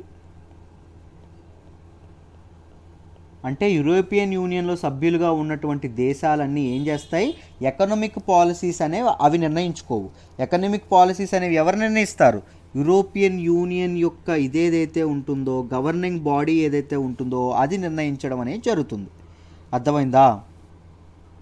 ఇక్కడ వరకు మీకు అర్థమైందనే అనుకుంటున్నాను. యూరోపియన్ యూనియన్ యొక్క గవర్నింగ్ బాడీ ఏదైతే ఉంటుందో ఆ యూరోపియన్ యూనియన్ యొక్క గవర్నింగ్ బాడీయే నిర్ణయించడం అనేది జరుగుతుందమ్మా. అండ్ ఓన్లీ ఎకనామిక్ పాలసీసే కాదు, మామూలుగా మిలిటరీ పాలసీస్ ఏవైతే ఉంటాయో అవి కూడా యూరోపియన్ యూనియన్ యొక్క గవర్నింగ్ బాడీ ఇది చేయడం అనేది జరుగుతుంది. అయితే ఏం జరిగింది, దీనివల్ల యూరోపియన్ యూనియన్లో సభ్యులుగా ఉన్నటువంటి కంట్రీస్ మధ్య టారిఫ్స్ కూడా ఉండవండి, ట్యాక్సులు కూడా ఎట్టి పరిస్థితుల్లోనే ఉండవు, చక్కగా ఫ్రీ ట్రేడ్ అనేది ఉంటుంది. సో వీటి వల్ల ఏం జరిగింది అంటే మన యూకే ఏదైతే ఉందో యూకే అనేది చాలా నష్టపోతుంది. యూకే చాలా మ్యానుఫ్యాక్చర్ చేసి ఎక్స్పోర్ట్ చేయడం అనేది జరుగుతుంది, కానీ దానికి ట్యాక్స్ డబ్బులు అనేవి కరెక్ట్గా రావట్లేదు. దాంతోపాటు మిగిలిన కంట్రీస్తో ట్రేడ్ చేసుకోవాలన్నా EU పెట్టిన నిబంధనలతోనే ఉండాలి. దాంతోపాటు యూరోపియన్ యూనియన్లో ఏదైనా కంట్రీ, ముఖ్యంగా పిగ్స్ కంట్రీస్ అంటాము, పోర్చుగల్, ఇటలీ, జర్మనీ ఈ కంట్రీస్ ఉంటాయి, రైట్? సో ఈ పిగ్స్ కంట్రీస్ అంటామండి. ఈ పిగ్స్ కంట్రీస్కి కూడా ఏమైనా ఈ పిగ్స్ కంట్రీస్ ఏంటేంటో నాకు ఒకసారి మీరు కామెంట్ బాక్స్లో తెలియచేయండి, ఎంతవరకు కరెక్ట్గా చెప్పారో నేను చూస్తాను, రైట్? సో ఈ యూకే ఏదైతే ఉంటుందో ఈ పిగ్స్ కంట్రీస్కి చాలా వరకు వీటి ఎకానమీ అనేది ఎప్పుడైతే దుర్భరంగా ఉండేటప్పుడు ఈ హెల్ప్ అనేది చాలా డాలర్లు సమర్పించుకోవడం అనేది జరుగుతుంది. సో వీటి వల్ల చాలా నష్టపోతున్నాం యూరోపియన్ యూనియన్లో అని చెప్పి ఏం చేశారు అంటే యూరోపియన్ యూనియన్ నుంచి బ్రిటన్ ఎగ్జిట్ అయింది. యూరోపియన్ యూనియన్ నుంచి బ్రిటన్ ఎగ్జిట్ అవ్వడాన్ని ఏమంటాము, బ్రెక్సిట్ అంటాం.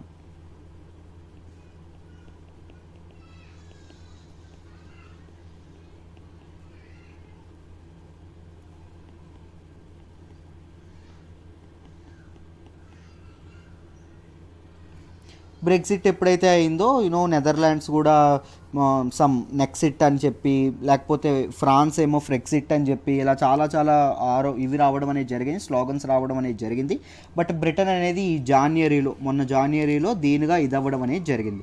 జాన్వరిలో బయటకు వచ్చేసినంత మాత్రాన యూరోపియన్ యూనియన్ యొక్క పాలసీస్ కట్టుబడి ఉండక్కర్లేదా అంటే కాదు, దీనికి ఒక ట్రాన్సిషన్ పీరియడ్ అనేది పెట్టారు.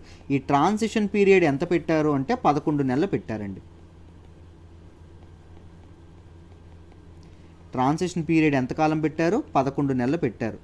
అంటే ఎంతవరకు? ఈ డిసెంబర్ 31 వరకు మన బ్రిటన్ అనేది యూరోపియన్ యూనియన్ యొక్క పాలసీస్ని మాత్రమే అవలంబించుకోవాలి. రైట్, వాటన్నింటినీ దీనిలో ఉండాలి. డిసెంబర్ 31 లోపు ఈ రెండింటికి మధ్య ఏదైనా అగ్రిమెంట్ కుదరకపోయింది అనుకోండి, కుదిరితే పర్లా, ఫ్యూచర్ అగ్రిమెంట్ ఏదైతే ఉంటుందో అగ్రిమెంట్ ఏం చేసుకుంటారో ఆ అగ్రిమెంట్ ప్రకారంగా గూడ్స్ అండ్ సర్వీసెస్ ట్రాన్స్ఫర్ అనేది ఉంటుంది. అర్థమైందా? ఒకవేళ అగ్రిమెంట్ అనేది ఏమీ అవ్వకపోయింది అనుకోండి, అప్పుడు మిగిలిన అన్ని కంట్రీస్ వరల్డ్ ట్రేడ్ ఆర్గనైజేషన్ ఏదైతే రూల్స్ ఉంటాయో దాని ప్రకారంగానే ట్రేడ్ చేయాల్సి ఉంటుంది.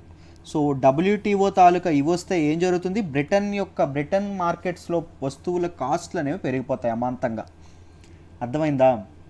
ఎందుకంటే యూరోపియన్ యూనియన్ కంట్రీస్ ఏవైతే ఉంటాయో వాటి నుంచి బ్రిటన్కి, యూకేకి ఏవైతే ప్రొడక్ట్స్ వస్తాయో ఆ ప్రొడక్ట్స్ మీద ఏం చెల్లించాల్సి వస్తుంది? తారిఫ్స్ చెల్లించాల్సి వస్తుంది.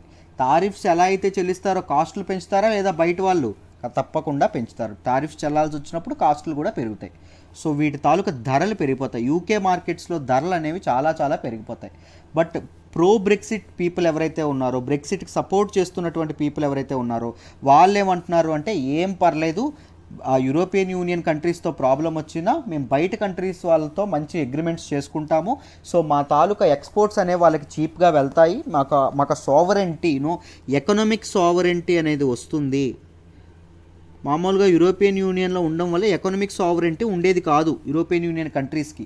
యూరోపియన్ యూనియన్ కౌన్సిల్ ఏదైతే ఉంటుందో అది నిర్ణయించినటువంటి పాలసీస్ మాత్రమే వీళ్ళు ఇది చేయాలి, అన్ని కంట్రీస్ కూడా. రైట్, మాకు ఇండివిజువల్ సావరెంటీ వస్తుంది అని చెప్పి బ్రిటన్ అనేది ఆలోచించడం అనేది జరిగింది. అర్థమైందా? So this is all about Brexit. మీకు మొత్తం బ్రెక్సిట్ గురించి అర్థమైందనే అనుకుంటున్నాను. దీని గురించి నార్త్ ఐర్లాండ్ ఏదైతే ఉంటుందో ఆ ఇష్యూ లాస్ట్ టైం నేను డీటెయిల్గా ఎక్స్ప్లెయిన్ చేశానమ్మా. ఒకసారి ఆ వీడియో చూడండి, మీకు ఇంకా డీటెయిల్డ్గా ఈ నార్త్ ఐర్లాండ్ ఇష్యూ అనేది అర్థమవుతుంది. దాంతోపాటు ఇప్పుడు ఒకసారి ఫిషరీస్ ఇష్యూ ఏదైతే ఉందో ఫిషరీస్ ఇష్యూ గురించి మాట్లాడదాం. ఏంటి ఫిషరీస్ ఇష్యూ అంటే? చూడండి, నేనేం చెప్పాను, యూరోపియన్ యూనియన్లో అందరూ ఉండేటప్పుడు గూడ్స్ అండ్ సర్వీసెస్ ఏముండేది? వీటికి ఫ్రీ మూమెంట్ అనేది ఉండేది. ఎటువంటి తారిఫ్స్ లేకుండా ఫ్రీ మూమెంట్ అనేది ఉండేది. అంతేనా? దాంతోపాటు ఏమయ్యేది అంటే యూరోపియన్ వాటర్స్, వివిధ రకాలైనటువంటి ఫ్రాన్స్ వాటర్స్, యూకే వాటర్స్ ఇలా కాకుండా యూరోపియన్ వాటర్స్ అని సంబోధిస్తూ ఈ యూరోపియన్ వాటర్స్లో EU యొక్క మెంబర్స్ ఎవరైతే ఉంటారో EU యొక్క మెంబర్స్ అందరూ కలిపి ఈ వాటర్స్లో వేటాడుకోవచ్చు, చేపలు పట్టుకొని చక్కగా ఏ కంట్రీకైనా అమ్ముకోవచ్చు, ఎక్స్పోర్ట్ చేసుకోవచ్చు, ఏ కంట్రీ నుంచి అయినా ఇంపోర్ట్ చేసుకోవచ్చు. తారిఫ్స్ ఏమైనా ఉంటాయా? ఫ్రీ మూమెంట్ అని చెప్పాను. తారిఫ్స్ అనేవి అసలు ఉండవు. బట్ ఈ ఫిషరీస్ ఏదైతే ఉంటుందో ఇప్పుడు యూకే ఏముంటుంది, మా తాలూకా యూకే వాటర్స్ ఏవైతే ఉంటాయో యూకే వాటర్స్లో మిగిలిన వాళ్ళని రానివ్వకపోతే ఏం జరుగుతుంది? మిగిలిన యూరోపియన్ యూనియన్ కంట్రీస్ తాలూకా ఫిషరీ కమ్యూనిటీ ఏదైతే ఉంటుందో, ఫిషింగ్ కమ్యూనిటీ ఏదైతే ఉంటుందో వాళ్ళు బాగా నష్టపోతారు. అర్థమైందా? వాళ్ళకి చేపలు పట్టుకునే అధికారం ఉండదు యూకే వాటర్స్లో. రైట్, యూకే వాటర్స్లో దొరికే చేపలకి పాపులారిటీ ఎక్కువ, డిమాండ్ ఎక్కువ అంటండి. ముఖ్యంగా ఇటలీలోని, ఫ్రాన్స్లోని ఏ చేపలు తింటారంటే యూకే యొక్క చేపలు తింటారు, యూకే వాటర్స్లో చేపలు తింటారంట మామూలుగా. రైట్, సో చాలా వరకు యూరోపియన్ యూనియన్ కంట్రీస్ ఏవైతే ఉంటాయో కోర్స్ ఫిషరీస్ మీద వాటి ఎకానమీ తక్కువైనప్పటికీ చాలా నష్టపోతాయంట. యూరోపియన్ యూనియన్ ఏమో లేదు, అట్లీస్ట్ ఏం చెప్తుంది అంటే మొదట మా వాళ్ళు చేపలు పట్టుకున్న తర్వాతే మీ వాళ్ళతో చేపలు పట్టిస్తాం, కానీ ఫ్రీ ట్రేడ్ అయితే ఇవ్వము, ఫిషరీస్కి ఫ్రీ రైట్స్ అయితే ఇవ్వము అని చెప్పి యూకే వాదిస్తుంది. యూరోపియన్ యూనియన్ ఏం వాదిస్తుంది? అది ఎలా అవుతుంది? మనం ఒక అగ్రిమెంట్కి రావాలి అని చెప్పి యూరోపియన్ యూనియన్ అంటుంది. సో ఈ నెగోషియేషన్స్ ఏవైతే ఉన్నాయో, ఒక ఫైనల్ అగ్రిమెంట్ కోసం నెగోషియేషన్స్ ఏవైతే ఉన్నాయో అవి లాస్ట్ స్టేజ్లో ఉన్నాయి. ఒకవేళ ఈ ఫైనల్ అగ్రిమెంట్ అనేది ఏమీ జరగకపోతే పోస్ట్ బ్రెక్సిట్ తర్వాత ఏం జరగబోతుంది, గూడ్స్ అండ్ సర్వీసెస్ ఎలా కొనుగోలు చేస్తారు, ఒకదాని మీద ఒకటి ట్రేడ్ రిలేషన్స్ ఎలా ఉంటాయి అనేటటువంటి ఫైనల్ అగ్రిమెంట్ అనేది ఒకటి ఫార్ములేట్ అవ్వకపోతే, ఒక డెసిషన్కి రాకపోతే WTO రూల్స్ ఏవైతే ఉంటాయో అవి వర్తిస్తాయి. దానివల్ల చాలా బోత్ ద స్టేక్ హోల్డర్స్ అంటే ఎవరు, ఒకవైపు యూకే, ఇంకొక వైపు యూరోపియన్ యూనియన్, రెండు నష్టపోవడం అనేది జరుగుతుంది. This is what they said in this article. ఈ ఆర్టికల్లో చెప్పింది అదేనమ్మా. అర్థమైందా? లాస్ట్ డిసెంబర్ 31 అయిపోతుంది కాబట్టి ఫైనల్ అవర్స్లో ఉంది. దానివల్ల నెగోషియేషన్స్ జరుగుతున్నాయి. Boris Johnson said things are looking difficult. Things అనేవి ఒక డీల్ అనేది ఫార్ములేట్ అవ్వకపోవచ్చు. మ్యాక్సిమం WTO గైడ్లైన్స్ ఏవైతే ఉంటాయో వాటి ప్రకారంగానే ఫ్యూచర్లో వెళ్ళొచ్చు అని చెప్పి బోరిస్ జాన్సన్ అంటున్నారు. ఇటువైపు యూరోపియన్ యూనియన్ తగ్గట్లేదు ఒక అగ్రిమెంట్కి వద్దాము అంటే, ఒకవైపు యూకే కూడా తగ్గట్లేదు. నెగోషియేషన్స్ అనేవి చాలా టఫ్ అవుతున్నాయి. Right, these are the things that you should remember about this article అమ్మ. Very important article. మీకు ఇన్ డీటెయిల్ అర్థం చేసే ప్రయత్నం చేశానని అనుకుంటున్నాను, మీకు అర్థమైందని అనుకుంటున్నాను. Let's move to the next article. మనం మాట్లాడుకోబోయే నెక్స్ట్ ఆర్టికల్ వచ్చేసి government mulls bad bank to boost banking sector. Very important article అమ్మ రిగార్డింగ్ GS పేపర్ 3. బ్యాడ్ బ్యాంక్ అని ఉంది చూసారు, వెరీ ఇంపార్టెంట్. సో జాగ్రత్తగా వినండి, క్లియర్గా ఆర్టికల్ని ఎక్స్ప్లెయిన్ చేస్తాను. సో మీ అందరికీ తెలుసు ఇండియన్ బ్యాంకింగ్ సెక్టర్ అనేది very very strongest banking sector. Right, డిపాజిటర్లు ఎక్కువ, మన ఇండియాలో సేవింగ్స్ అనేటటువంటి హ్యాబిట్ చాలా ఎక్కువ. మనం ఎప్పుడు కూడబెట్టాలని ఆలోచిస్తాం చాలామంది ఇండియన్స్. రైట్, సో అందుకోసమని ఏ రెసిషన్ యొక్క ప్రభావం మన మీద పడలేదు, మీరు జాగ్రత్తగా గమనిస్తే. సో ఈ బ్యాంకింగ్ సెక్టర్ ఇప్పటికీ COVID-19 ద్వారా పూర్తి లాక్డౌన్లో ఉన్నా మనం ఇంకా తట్టుకోగలిగామంటే కారణం ఏంటి అంటే మన తాలూకా సేవింగ్స్ అనేటటువంటి హ్యాబిట్. సో ఈ బ్యాంకింగ్ సెక్టర్ మన తల్లిదండ్రులు కూడా మీరు చూస్తూనే ఉంటారు, నాకు తెలిసినంత వరకు చాలా సేవ్ చేస్తూ ఉంటారు. డిపాజిట్లు, ఫిక్స్డ్ డిపాజిట్లు అని ఇవన్నీ అవన్నీ చేస్తూ ఉంటారు, మీకు తెలిసే అనుకుంటున్నాను. So banking sector we have very robust very strong banking sector మనకుంది. బట్ ఈ బ్యాంకింగ్ సెక్టర్ ప్రెజెంట్ ఏం జరుగుతుంది, క్రైసిస్లో ఉందండి. ప్రెజెంట్ చాలా చాలా క్రైసిస్లో ఉండడం అనేది జరిగింది. రైట్, ఈ క్రైసిస్ నుంచి మన బ్యాంకింగ్ సెక్టార్ను బయటపడేయడానికి government is exploring all options. Government అన్ని రకాలైనటువంటి ఇవేవైతే ఉన్నాయో టూల్స్ ఏవైతే ఉన్నాయో అవి ఇది చేయడం అనేది జరుగుతుంది. ఏ రకమైనటువంటి ఇది చేస్తుంది అంటే recapitalise public sector banks. Public sector banks ఏవైతే ఉంటాయో వాటిని రీక్యాపిటలైజ్ చేస్తుంది, వాటికి మళ్ళీ మూలధనాన్ని అందిస్తుంది. దాంతోపాటు పంప్ క్యాపిటల్ యాజ్ పర్ రిక్వైర్మెంట్కి తగినట్టుగా క్యాపిటల్ మూలధనం ఏదైతే ఉంటుందో దాన్ని అందిస్తుంది. దాంతోపాటు setting up of A bad bank. Bad bank అనేది ఒకటి సెటప్ చేసేటటువంటి ఒకటి ఎస్టాబ్లిష్ చేసేటటువంటి ఆలోచనలో కూడా ఉంది. ఏంటి సార్ ఇంతకీ బ్యాడ్ బ్యాంక్ అంటే? సింపుల్గా చెప్తాను, జాగ్రత్తగా వినండి. అసలు బ్యాంక్ ఉంది, బ్యాంక్ ఏం చేస్తుందండి, డిపాజిట్స్ని సేకరిస్తుంది. ఎవరి దగ్గర నుంచి? డిపాజిటర్ల నుంచి డిపాజిట్స్ సేకరిస్తుంది. దీనికి తిరిగి ఏమిస్తుంది? ఇంట్రెస్ట్ చెల్లిస్తుంది. అంతేనా? సో ఇప్పుడు మళ్ళీ చూడండి, ఇక్కడ ఇంకొకటి ఏం చేస్తుంది, బ్యాంకు లోన్లు ఇస్తుంది. ఎవరికి ఇస్తుంది? ఇండివిజువల్స్కి కానీ పర్సనల్ లోన్స్ ఇవన్నీ ఇస్తారు కదా, దాంతోపాటు ఫర్మ్స్ కంపెనీస్కి కానీ ఇవన్నీ ఇవ్వడం అనేది, లోన్లు ఇవ్వడం అనేది జరుగుతుంది. ఇప్పుడు లోన్ల ద్వారా ఇంట్రెస్ట్ అనేది ఎవరికి వస్తుంది? బ్యాంకులకు వస్తుంది. బ్యాంకులకు మనం లోన్ తీసుకుంటే వడ్డీ చెల్లిస్తాం కదా, మనకి బ్యాంకులు డిపాజిటర్లకు చెల్లించే వడ్డీ ఎంత ఉంటుంది? ఒక 4% ఉందనుకోండి. ఇంట్రెస్ట్ ఇప్పుడు లోన్లు తీసుకునే వ్యక్తులు బ్యాంకులకు చెల్లించే ఇంట్రెస్ట్ 6% ఉందనుకోండి. ఈ డిఫరెన్స్ ఎంతమ్మా?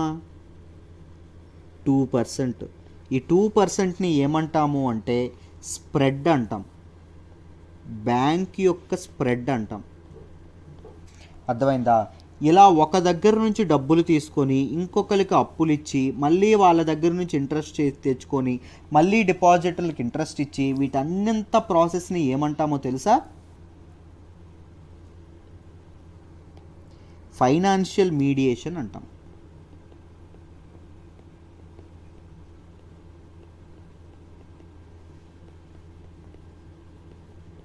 వెరీ ఇంపార్టెంట్ ఆస్పెక్ట్స్ అండి, వీటన్నింటినీ గుర్తుపెట్టుకోవాలి. నేను వెరీ బేసిక్స్ ఎక్స్ప్లెయిన్ చేస్తున్నాను, జాగ్రత్తగా వినండి. అయితే నేను ఇక్కడ చూడండి, ఇక్కడ ఈ ఫైనాన్షియల్ మీడియేషన్ ప్రాసెస్ని ఇంకొకసారి చూపిస్తున్నాను చూడండి.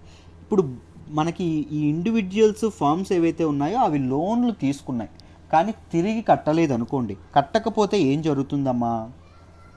బ్యాంక్ అనేది తన సొంత డబ్బులు ఇస్తుందా? ఇక్కడ ఇవ్వట్లా. ఎవరి దగ్గర నుంచి డబ్బులు తీసుకొచ్చి ఇస్తుంది? డిపాజిటర్ల దగ్గర డబ్బులు తీసుకొని ఇస్తుంది. అవునా? సో డిపాజిటర్ విత్డ్రా చేసుకోవాలనుకుంటే డబ్బులు ఉంటాయా బ్యాంక్ దగ్గర? ఉండవు. బ్యాంక్ అప్పుడు చేతులు ఎత్తేస్తుంది. అప్పుడు ఏం జరుగుతుంది? పబ్లిక్కి బ్యాంక్ మీద ఉన్నటువంటి ట్రస్ట్ ఏదైతే ఉంటుందో అది బ్రేక్ అయిపోతుంది. పబ్లిక్ ఏం జరుగుతుంది? బ్యాంక్ మీద ఉన్నటువంటి ట్రస్ట్ ఏదైతే ఉంటుందో అది బ్రేక్ అవ్వడం అనేది జరుగుతుంది. అది బ్రేక్ అయితే ఇంకేమైనా ఉందా? ఫైనాన్షియల్ సిస్టమ్ అంతా కుప్పకూలిపోతుంది. బ్యాంకింగ్ సెక్టార్ అంతా కుప్పకూలిపోవడం అనేది జరుగుతుంది. ఎందుకంటే డిపాజిటర్లు అప్పుడు డిపాజిట్లు పెట్టడం మన డబ్బులు పోతాయి అని తెలిస్తే నువ్వు డబ్బులు పెడతావండి బ్యాంకులో? పెట్టం. డిపాజిట్లు బ్యాంకులో పెట్టకపోతే ఏవైతే కంపెనీస్ కానీ ఫర్మ్స్ కానీ ఏవైతే ఉంటాయో వాటికి డబ్బులు వస్తాయా? బ్యాంక్ అనేది అప్పు ఇవ్వగలదా? ఇవ్వలేదు. అప్పులు ఇవ్వడం అనే కాన్సెప్టే లేకపోతే ఆ ఇన్స్టిట్యూషన్స్ అనేవి ఎలా పనిచేస్తాయండి? అవి ఏవైనా కొత్త వాళ్ళని హైర్ చేసుకోగలవా? ఎంప్లాయ్మెంట్ అనేవి పెంచగలవా? ప్రొడక్షన్ అనేది పెంచగలదా? పెంచలేదు. సో మొత్తం ఎకనామిక్ వ్యవస్థ, ఆర్థిక వ్యవస్థ ఏదైతే ఉంటుందో ఎకనామిక్ సిస్టమ్ మొత్తం కంప్లీట్గా కరప్ట్ అయిపోవడం అనేది జరుగుతుంది. కంప్లీట్గా ఇదైపోవడం అనేది జరుగుతుంది. అర్థమైందా? These are the things that you should remember regarding this article. అర్థమైందా? బేసిక్ థింగ్స్ అండి నేను చెప్పాను. ఇప్పుడు మనం బ్యాడ్ బ్యాంక్ అంటే ఏంటో చూద్దాం. జాగ్రత్తగా వినండి.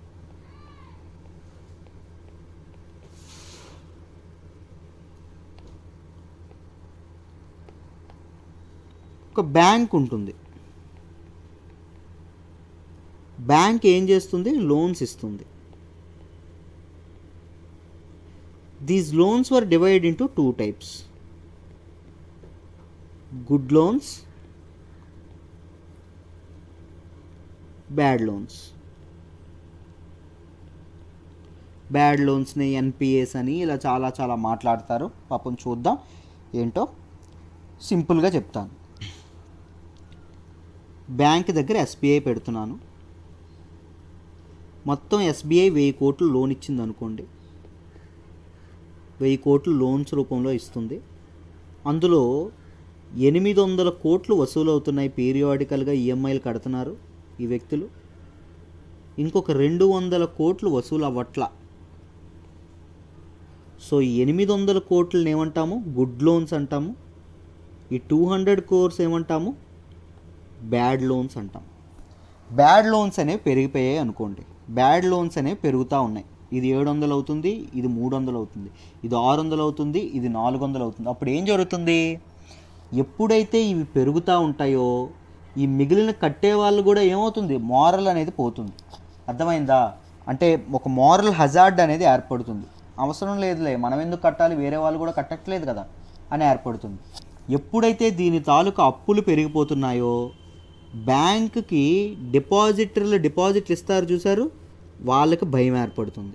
బ్యాంక్ నష్టాల్లోకి వెళ్ళిపోతుంది, నేను డిపాజిట్ చేయకూడదు అని చెప్పి బ్యాంకులో డబ్బులు పెట్టడం మానేస్తాడు. అప్పుడు ఏం జరుగుతుంది? బ్యాంక్ దగ్గర డబ్బులు ఉంటాయా? ఉండవు. బ్యాంక్ దగ్గర డబ్బులు ఉండకపోతే బ్యాంక్ లోన్లు ఇవ్వగలదా? బ్యాంక్ లోన్లు ఇవ్వలేదు. బ్యాంక్ లోన్లు ఇవ్వకపోతే బ్యాంక్ యొక్క స్ప్రెడ్ మిగులుతుందా? బ్యాంక్ ఏమైనా స్ప్రెడ్ ఉండదు. సో లెండింగ్ సిస్టమ్ ఏదైతే ఉంటుందో, లెండింగ్ సిస్టమ్ అప్పిచ్చే పద్ధతి ఏదైతే ఉంటుందో అది కంప్లీట్గా పోతుంది. అంతేనా? రైట్. సో ఈ బ్యాడ్ లోన్స్ ఏవైతే ఉన్నాయో అవి బ్యాంక్కి చాలా చాలా నష్టం అనేది, చాలా డిస్ట్రెస్లోకి నెట్టేస్తాయి ఈ బ్యాడ్ లోన్స్. Very important. ఇక్కడ వరకు మీకు అర్థమైందని అనుకుంటున్నాను. ఇప్పుడు ఈ బ్యాడ్ లోన్స్కి ఇంకొక పేరు ఏంటి అంటే ఎన్పిఎస్ అని కూడా అంటాం. ఎస్బీఐ లాంటివి చాలా బ్యాంకులు ఉంటాయి. ఇప్పుడు ఈ బ్యాడ్ బ్యాంక్ పద్ధతి ఏంటో చూద్దాం.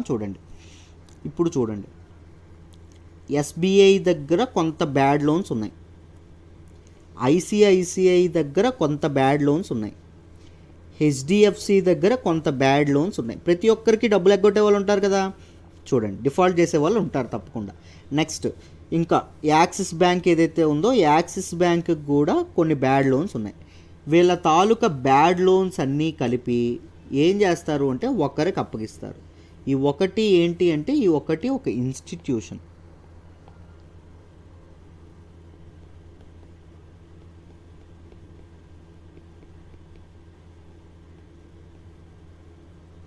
వీళ్ళ దగ్గర 200 కోట్లు ఉన్నాయనుకోండి.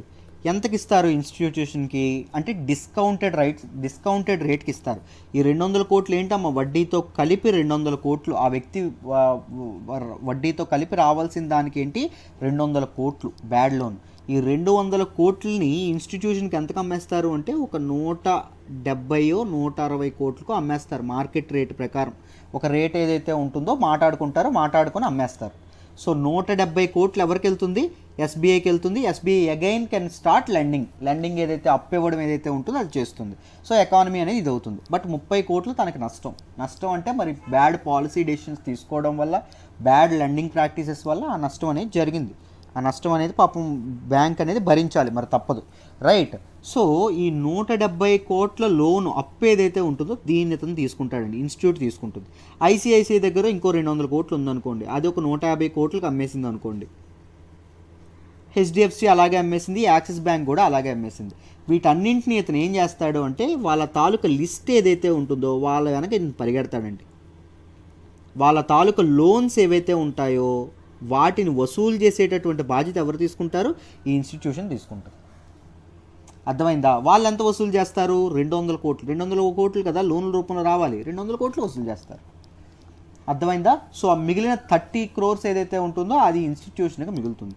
మామూలుగా దీస్ ఇన్స్టిట్యూషన్స్ అనేవి గవర్నమెంట్ యొక్క ఫండింగ్తో ఉంటాయండి, గవర్నమెంట్ యొక్క ఫండింగ్తో ఎక్కువగా నడుస్తూ ఉంటాయి. ఈ ఇన్స్టిట్యూషన్నే మనం బ్యాడ్ బ్యాంక్ అంటాం. Bad bank is not actually a bank, but it is an institution with bad loans that buys bad loans. అర్థమైందా? వెరీ సింపుల్ అమ్మా, మీకు ఈజీగా అర్థమైందనే అనుకుంటున్నాను ఇక్కడ వరకు. సో ఈ ఐడియా వల్ల లాభాలేంటి, లెండింగ్ సిస్టమ్ ఏదైతే ఉంటుందో లెండింగ్ సిస్టమ్ రివైవ్ అవుతుంది. క్రెడిట్ గ్రోత్ ఏదైతే ఉంటుందో క్రెడిట్ గ్రోత్ అనేది పెరుగుతుంది. ఎందుకంటే ఎన్పిఎస్ అనేవి పెరిగాయి అనుకోండి, ఏం జరుగుతుంది, లెండింగ్ డిఫికల్ట్ అవుతుంది బ్యాంక్కి. ఎన్పిఎస్ బొండి బకాయిలు, నిరర్ధక ఆస్తులు అనేవి పెరిగాయి అనుకోండి, ఏం జరుగుతుంది, బ్యాంక్ మళ్ళీ తిరిగి ఇంకొకటికి లోన్ ఇవ్వడానికి డబ్బులు ఉంటాయా బ్యాంక్ దగ్గర, ఉండవు. క్యాపిటల్ బేస్ అనేది తగ్గిపోతుంది. దాంతోపాటు డిపాజిటర్ కాన్ఫిడెన్స్ అనేది తగ్గిపోతుంది ఎన్పిఎస్ ఎక్కువ ఉంటే. This is a life blood of any bank అండి, డిపాజిటర్ కాన్ఫిడెన్స్. డిపాజిటర్ యొక్క నమ్మకం అనేది అది మీట్ అవ్వాలి, రైట్. ఎప్పుడైనా ఒక్కరోజైనా చేతులు ఎత్తిందా ఇంకోసారి బ్యాంకులో డబ్బులు పెట్టడాయన, బ్యాంకులో ఆయన డబ్బులు ఇవ్వకపోతే ఇది లోన్లు ఇవ్వలేదు, బ్యాంక్ లాభం చేసుకోలేదు. సో బ్యాంకింగ్ వ్యవస్థ పడిపోతుంది, అర్థమైంది. దాంతోపాటు ఆర్థిక వ్యవస్థ కూడా పడిపోతుంది, అర్థమైందా. సో డిపాజిటర్ కాన్ఫిడెన్స్ అనేది very very important, right. So what are the issues with this bad bank? ఈ బ్యాడ్ బ్యాంక్తో ఉన్నటువంటి ఇష్యూస్ ఏంటి? ఒకటి, ఈ పాండమిక్ టైంలో బ్యాడ్ బ్యాంక్ పెట్టడానికి ఏ ఇన్స్టిట్యూట్ కూడా ముందుకు రాకపోవచ్చు. అంటే ఎవరు అంత ధైర్య సాహసాలు అనేవి ఎవరు చేయకపోవచ్చు, ఎందుకంటే ఎన్పిఎస్ చాలా ఎక్కువ ఉంటాయి. ఈ టైంలో డబ్బులు పాపం చెల్లించలేని వాళ్ళే ఎక్కువ, వాళ్ళందరూ అస్సలు ఎవరు ఏ ఇన్స్టిట్యూషన్ ఏ కంపెనీ కూడా రిస్క్ చేయదు పాండమిక్ టైంలో.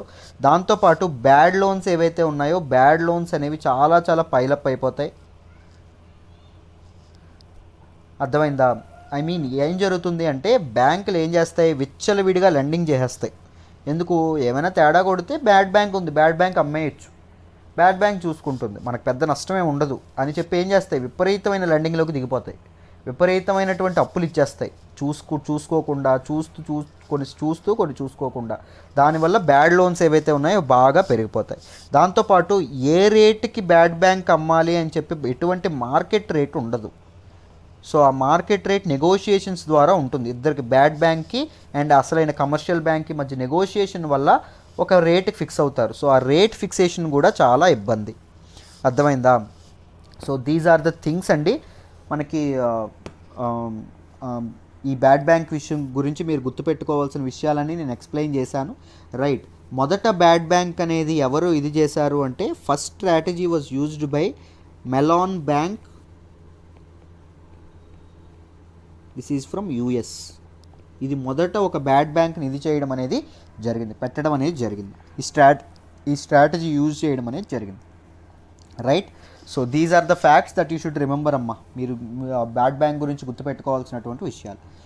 This is all about today's Hindu analysis. ఈరోజు హిందూ అనాలిసిస్ మీకు డీటెయిల్డ్గా అర్థమైందని అనుకుంటున్నాను, అన్నీ ఇన్ డీటెయిల్ చెప్పే ప్రయత్నం చేశాను, రైట్, ఎలా ఉందో నాకు ఒకసారి కామెంట్స్ తెలియజేయండి.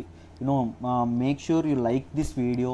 లైక్ చేయండి అమ్మా, మీ లైక్స్ కానీ మాకు చాలా బూస్ట్గా ఉంటుంది, చాలా చాలా మోటివేషన్గా ఉంటుంది. రైట్, మీ ఫ్రెండ్స్కి ఉపయోగపడుతుందంటే షేర్ చేయండి. కరెంట్ అఫైర్స్ కోర్స్లో వీలైతే జాయిన్ అవ్వండి, మీకు చాలా చాలా చాలా యూజ్ అవుతుంది. రైట్, నన్ను నమ్మి జాయిన్ అవ్వండి, మీకు చాలా చాలా యూజ్ అవుతుంది. ఫీజు ఎంత సార్ అంటే కేవలం 8,000 రూపాయలు. ఈ 8,000 రూపాయలు 10,000 రూపాయలు కాబోతుంది 1వ తారీఖు నుంచి. సో 8,000 ఒకేసారి కట్టాలంటే అక్కర్లేదు, నెలకి 2,000 చొప్పున సుఖంగా చక్కగా కట్టుకోవచ్చు. అర్థమైందా? మీకు ఛాన్స్ అనేది ఇచ్చాం, ఆలోచించి డెసిషన్ తీసుకోండి. పీడిఎఫ్ ఇస్తాము, MCQ sessions, current affairs test, mains sessions, క్లాస్లోనే రివిజన్, ఇలా చాలా 100 ఉంటాయి. కావాలంటే స్టూడెంట్ టెస్టిమోనియల్స్ ఒకసారి చూసి మీరు అన్ని వైజ్ డెసిషన్ తీసుకోండి, మీకు చాలా ఉపయోగపడుతుంది. రైట్, సో మళ్ళీ రేపు కలుద్దామమ్మా. బాయ్.